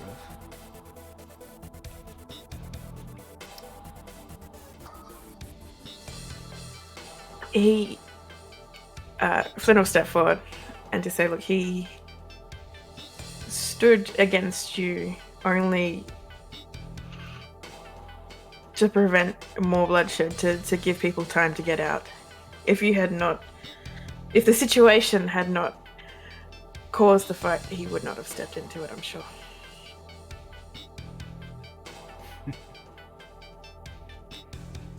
If that's true, I can't fault him. You are pretty intimidating. Anybody who was in front of me at that point was getting a... But nonetheless. You can thank this one, and he points to Sapphire, that your sheriff still breathes, though in part I suppose you can thank the incredible goddamn constitution of that damn nose. Whew, I've not had a fight like that in a century. I hope he comes out of it. If you're right, and if everyone here, looking at Sapphire, is right, and he was not in on this Kill the Anarchs plan, then frankly, an arm and teeth like that do not deserve to be extinguished. But that doesn't mean we're exactly prepared to let him go just yet. I wouldn't ask that. Just yet. He's healing. Could be... Well, you know how we operate. At the moment, he is asleep in a location that we are not disclosing. He is guarded, and he is slowly healing. Perhaps he will wake up of his own natural accord in a few months or years. few older vampires know that the length of torpor depends on one's connection to humanity, and that the closer to a beast and a sociopath the vampire is, the longer they sleep. The closer to a human they are, the quicker they heal and get back up. You also would probably know that torpor the healing process can be made quicker if the blood of a more powerful vampire is given to the unconscious torpor person. Eli and Joanne might not have that handy, but Flynn and Katya would know that. Anyway, so yeah, Church, because he knows what you want to hear, like, yeah, Mikhail is safe, he is slowly healing naturally, and he is effectively their hostage at this point, given that they are not sure what is happening with the Camarilla. He says, I don't know which way this is going to go. You tell me that there is a prince, a real prince, who desires peace, as you claimed, who needs to be rescued. Well, forgive me if I'm not jumping for joy at the chance of putting more of my people on the line to rescue a Kami prince who might be on my side. That one might be your task. There is an imposter prince who started this mess, who is faded into the wind, caused the chaos and then dipped out, and you tell me there is a third who may or may not be connected to this imposter who is now trying to make a power play. Who is this? Tell me that. Gwendolyn. The Painted Woman. That is a fair assessment of the amount of makeup that Gwendolyn puts on, yes. Yes, she is certainly paint with woman attached. Well done. You've brought me down from murderous rage to a laugh. But the way we currently see it is, she helped to orchestrate my act as the prince. She must also have been able to assist with the creation of the other imposter. And she has now made a very bold move. So it is fairly safe to assume that she knows a lot. And that being the case, it is also safe to assume that with her in charge of anything, the Anarchs are going to have a significantly harder time. So she's playing a double game, or triple game. You don't know who she might be with the people that caused this, or she might just be taking advantage of them. My god.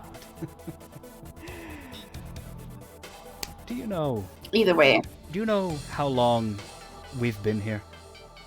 Anarchs. Without you. You might have said it last time you met him. He says, 3 years. We came here 3 years ago when everyone was still too scared of Shadeport. Nobody wanted to make up home there in case the hunters were still poking about. We came in bit by bit. I was here first. Points to the different groups, says then them, then them. Do you know how many personal conflicts we had? Do you know how many double games were played? None. Because there was enough city for all of us, and none of us fucking trespassed on each other's grounds. Oh, maybe, sure, when someone rolled in, there might have been a bit of conflict until they found a place for themselves. But there was always a goddamn place.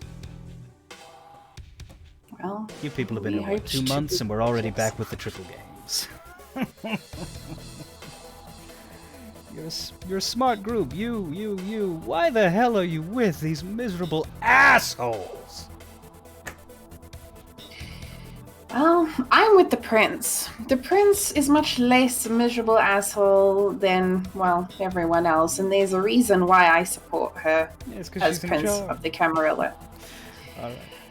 They were the first people I met. I think you know better than me why I'm here.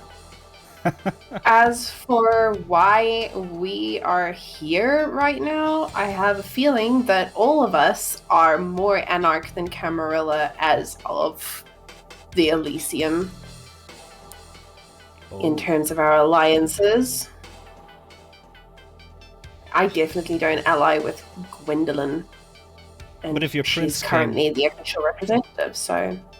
But if your prince came back, You're still Cammy. You're Cammy in absentia. Say the Cammy's fractured into factions. Well, you're one of them.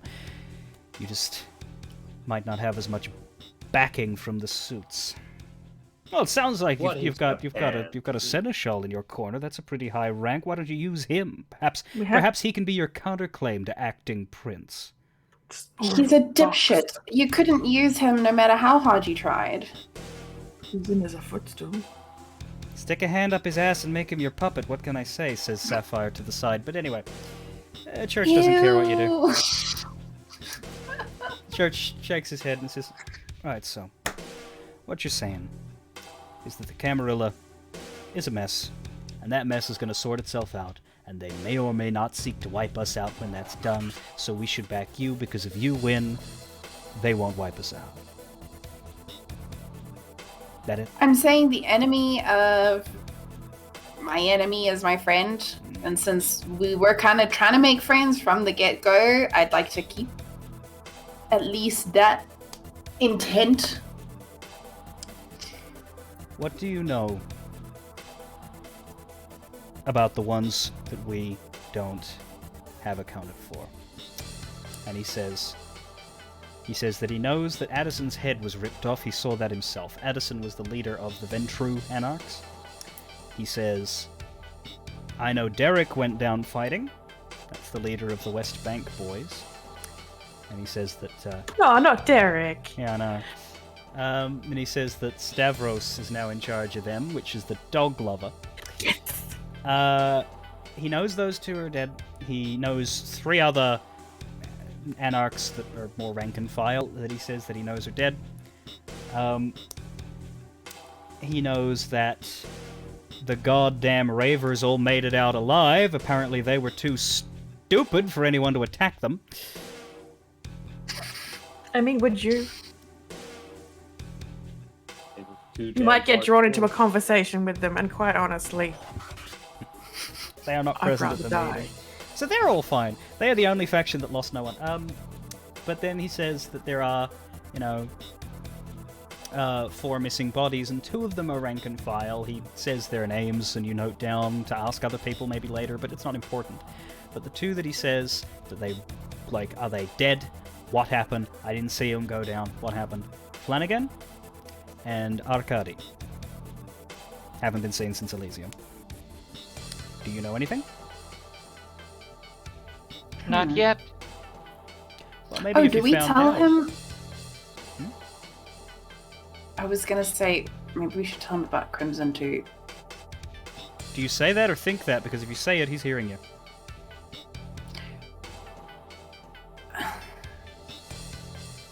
I say that. Maybe you should. Maybe because now that you've said that, if you don't, we're going to keep you here until you do. Well, I wasn't going to hide it on purpose. Good. It just occurred to me now. You're asking about these people that are vanished. Crimson would probably know, because in all the chaos, he and his buddies were just casually strolling through what was very clearly a magical maze set up. And I'm pretty sure that wasn't a spur-of-the-moment thing. Sapphire cuts so as in. far as I'm concerned... Yeah, that was some shit. I broke it, but that was different. I don't know anyone who He can make one of presents those. it as an act of charity to have escorted us all out safely, but who's to say he didn't spirit away a few for his own purposes in the confusion? What kind of a working rapport do you have with this Red King? Do you, can you ask him? I mean, we could go roll up and say, hey, newly appointed Primogen, let's have a talk, but I don't think that would help our peace case. I don't think it's going to help any of us to approach him, because if we go, he'll tell us whatever he wants, quite frankly. He doesn't seem to play by anyone's rules but his own. So, what his stakes are in all of this, I don't know. Will asking him anything actually help? I don't know. I can look into the man, Sapphire says. See if he's got anyone locked away. Be careful. He likes to play with minds. Oh, he's not gonna see me. Church. That's what we all say. Well, it's good information. This could be the linchpin and the mastermind behind everything's going on. Certainly, I'd say he's new, but so are most of you. To the city, I mean. We will look into him. If we find anything, and we think you should know, then you will. Vice versa. Is there anything or any steps we could begin to take that would aid in the return of Mikhail? See, here's the interesting thing. The way I see it,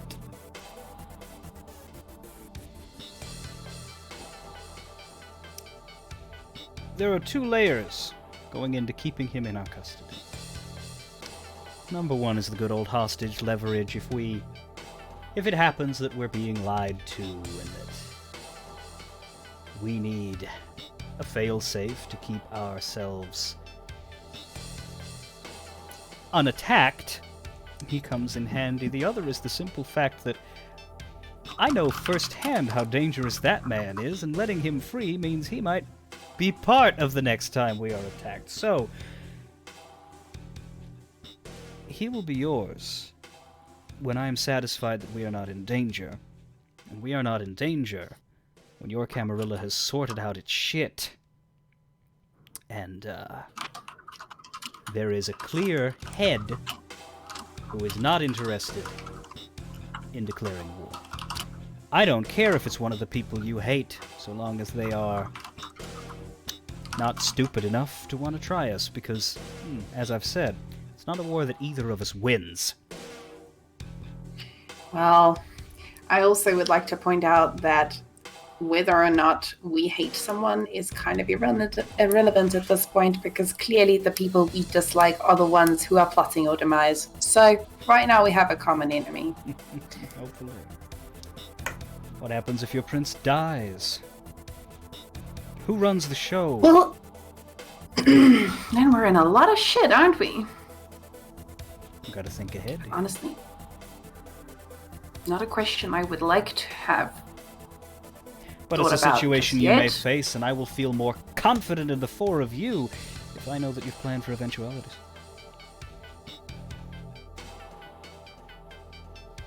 What horse would you back if not your Juliet?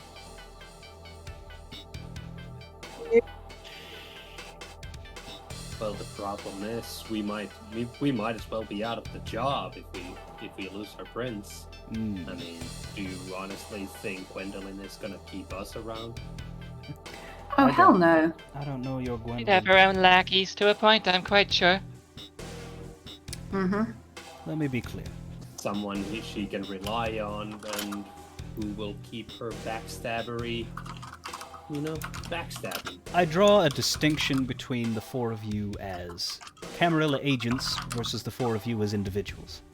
While you're Camarilla agents, we speak this way, we talk diplomacy, we talk greater intentions. I don't give you back your Nosferatu just yet, because that would be extremely stupid of me to do. But as individuals, if you lose that last link you have to your camis, if you need asylum, well, that's what we do. We take in the disenfranchised. So if that comes to pass and your decision is to abandon your Camarilla, well, then we can talk. And hey, if your sheriff is willing to follow along with you, then maybe there is no release, maybe there's just recruitment. But, assuming your prince stays alive and well, assuming you save her, assuming you get everything under control, then, we can maybe still have that happy ending we want. Right now, I can hope for you. And we're not against helping you completely, but I'm not putting lives on the line.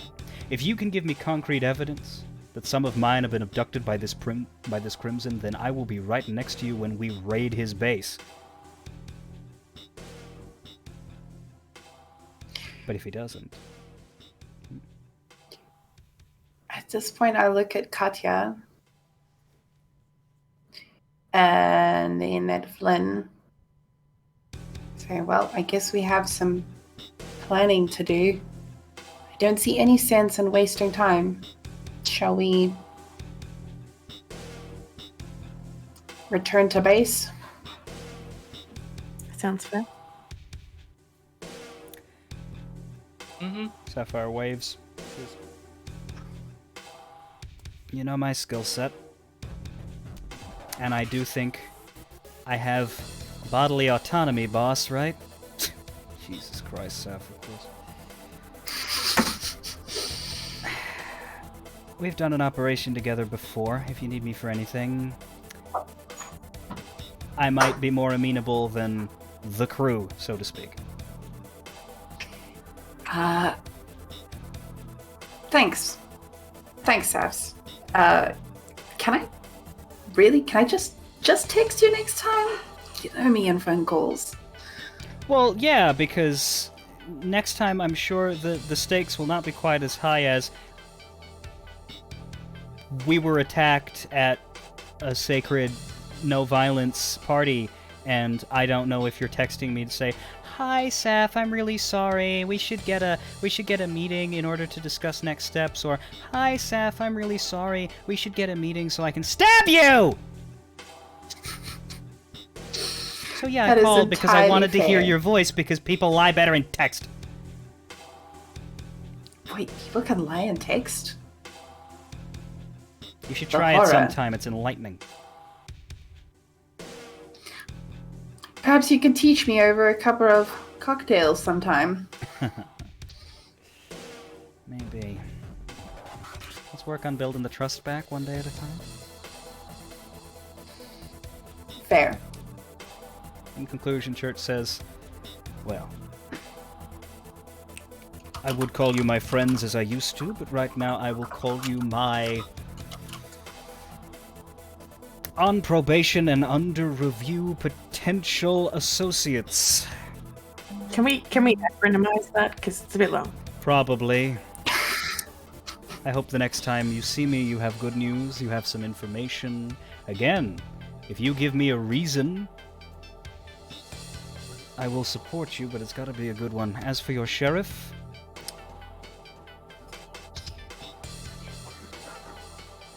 can I be sure you're not about to mount a rescue op? Because you won't win. You've said he's guarded, he's healing. Safe.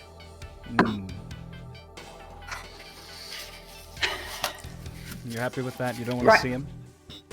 I would wish to see him, yes. Well, we could I trust you. Really want to write on his face with the pen. Sorry? But I trust you. Just really want to write on his face with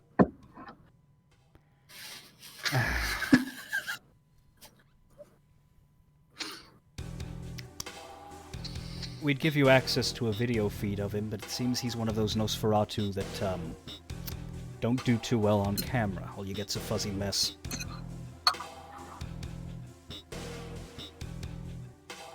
Yeah. Seems to still be working even though he's asleep. That's impressive.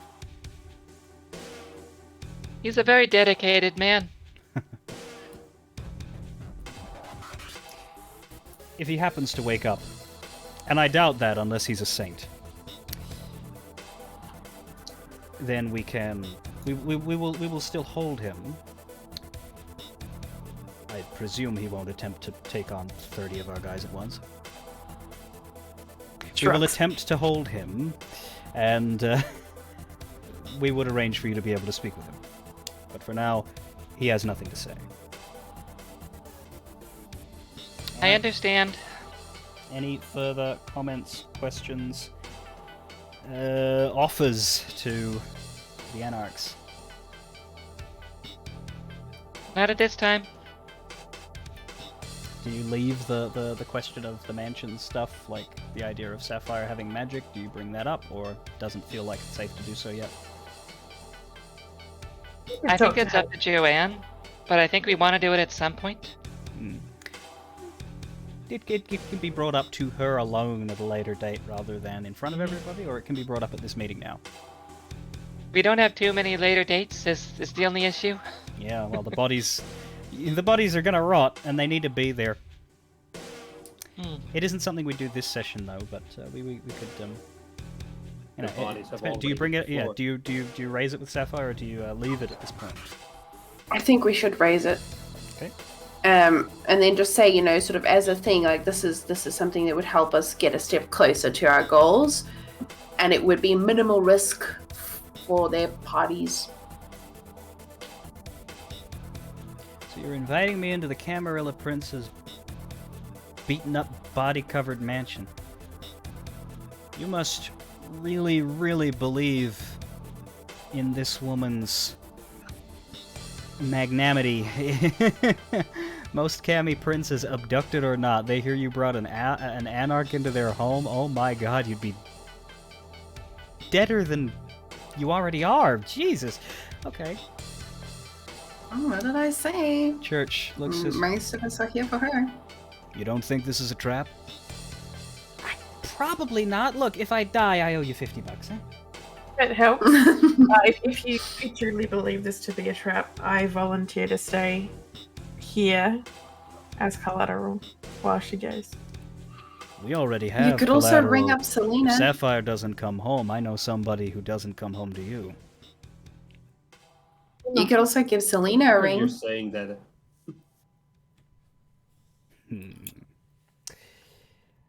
Church is an anarch. Sapphire makes her own decisions. Sapphire says, "Yeah, I mean, I could come along to that. I don't know the specifics of what spell she's intending to cast, but if she does, I am not without those abilities."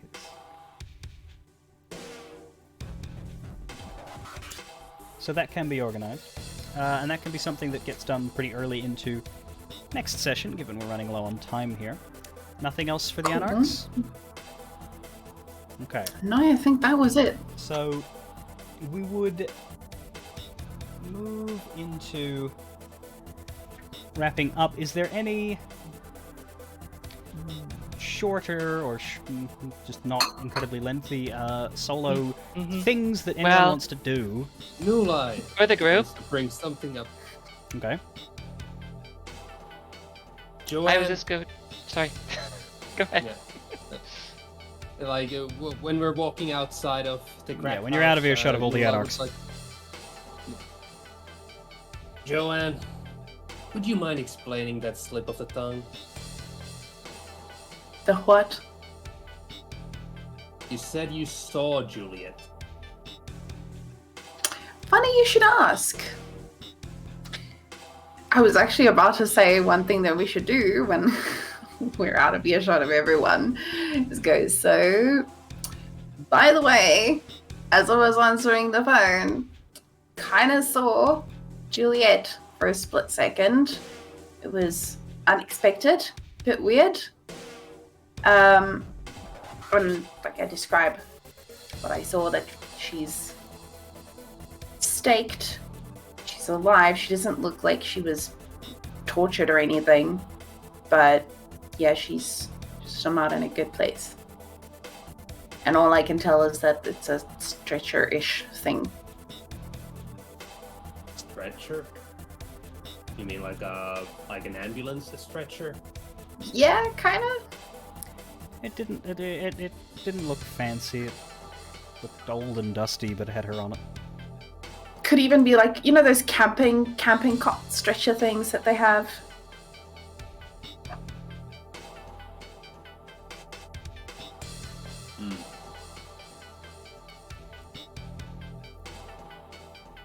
Stake on a stretcher.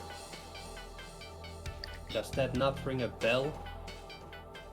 Well, I thought of the hospital. Would they really be that? No, maybe they would. They probably are feeling very confident in what they've pulled off right now.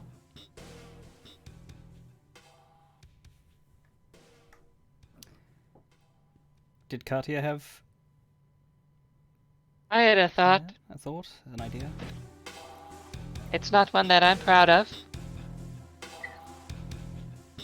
if Gwendolyn announced herself Prince, and she ordered Mikhail as sheriff to put the four of us down, he would probably do it, with regrets, but he does take his job very seriously. But my I question mention is, this does he only take... to highlight that finding Juliet is the most important. Is he thing that loyal we to can the accomplish. prince or to Juliet? Do we know where that loyalty lies?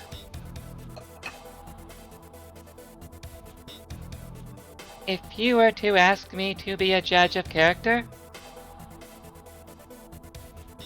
he's loyal to his job.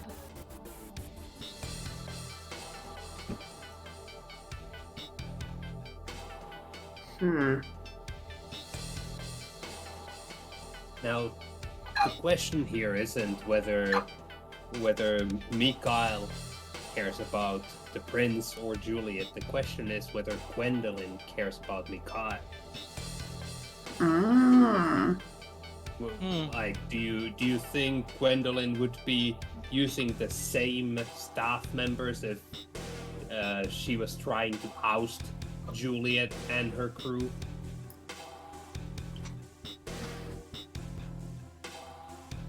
It's a good point. Just the way I see it, we're all out of a job if she becomes the prince. But she's That's just a fair gonna, argument. She's just gonna elect herself a bunch of puppets and run the whole show. Or she might even be a puppet for someone else, for all I know. So here's the question. How does Jacob fit into all of this? So would he resume the role grudgingly? If we kidnap him and stake him again, would she have to go through like a whole mission to get hold of the Camarilla funds? Or would that be something that just passes to her? Like, I feel like we might need to ask those questions. Is it really And as much as I when someone's hate- already in your house? I mean, as much as I hate to say it, I feel like we might have to ask Jacob how that works. The man who prides himself on being the manager of logistics would probably have maybe some more information or experience when it comes to succession issues. He is there. Do we want to talk to Jacob and end, or do we want to end now, knowing how long conversations can be? Well, depends on other folk. How are y'all I feeling? would go for the end because it's very late here. Yes. As it is late in Australia, just not late for me because I'm nocturnal as hell. Well, that leaves you with a number of places to go for next session. Jacob could be touched.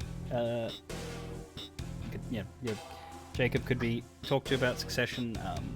There is a meeting happening with Gwendolyn that you may want to stop, you may want to snub, you may want to attend and socially fight in.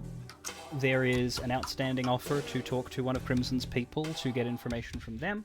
There is the question of going back to the mansion. Sapphire and Selena are both willing to work and perform this. Neither of them had said any issues with working with each other. They don't really know each other, but through you, they both seem fine with it. You could arrange that very soon. A lot of things to think about for next session. There are other people, there are unanswered questions about who made it out alive and where Flanagan and Katia Saya are. A lot to take notes and remember so that you can order your priorities and figure out for next time. So, keep your focus. But I think we'll end that there. Very talky session. There's a lot. There is a lot, but I don't think it's I think it all makes sense. Like, I don't think it's too much. No, but it's like a lot in a good way. Yeah. And It's exciting that there's still a lot to come. Like, it's not like we finished the interesting stuff now and there's just nitty gritty. yeah. I can't wait to find out who the imposter is. Or who's behind all of that. Yeah, I think someone at one point, possibly in text, also mentioned that talking to Max million might be an avenue if you're asking questions about Daisy. Begrudgingly Must talking to... Yeah, well, you know, he's the Toreador. But yeah, you're not completely without, if not allies, then people that aren't opposed to you. Selena is friendly enough, Sapphire is friendly enough, Church is a lot more guarded now, but he's not hostile, and weirdly you appear to have found common ground of some kind with Jacob, though it's odd and you're not sure. So I'll say fare thee well on that, and hopefully in 2 weeks or 3 weeks we will keep working on this social tangled mess. Fare thee well.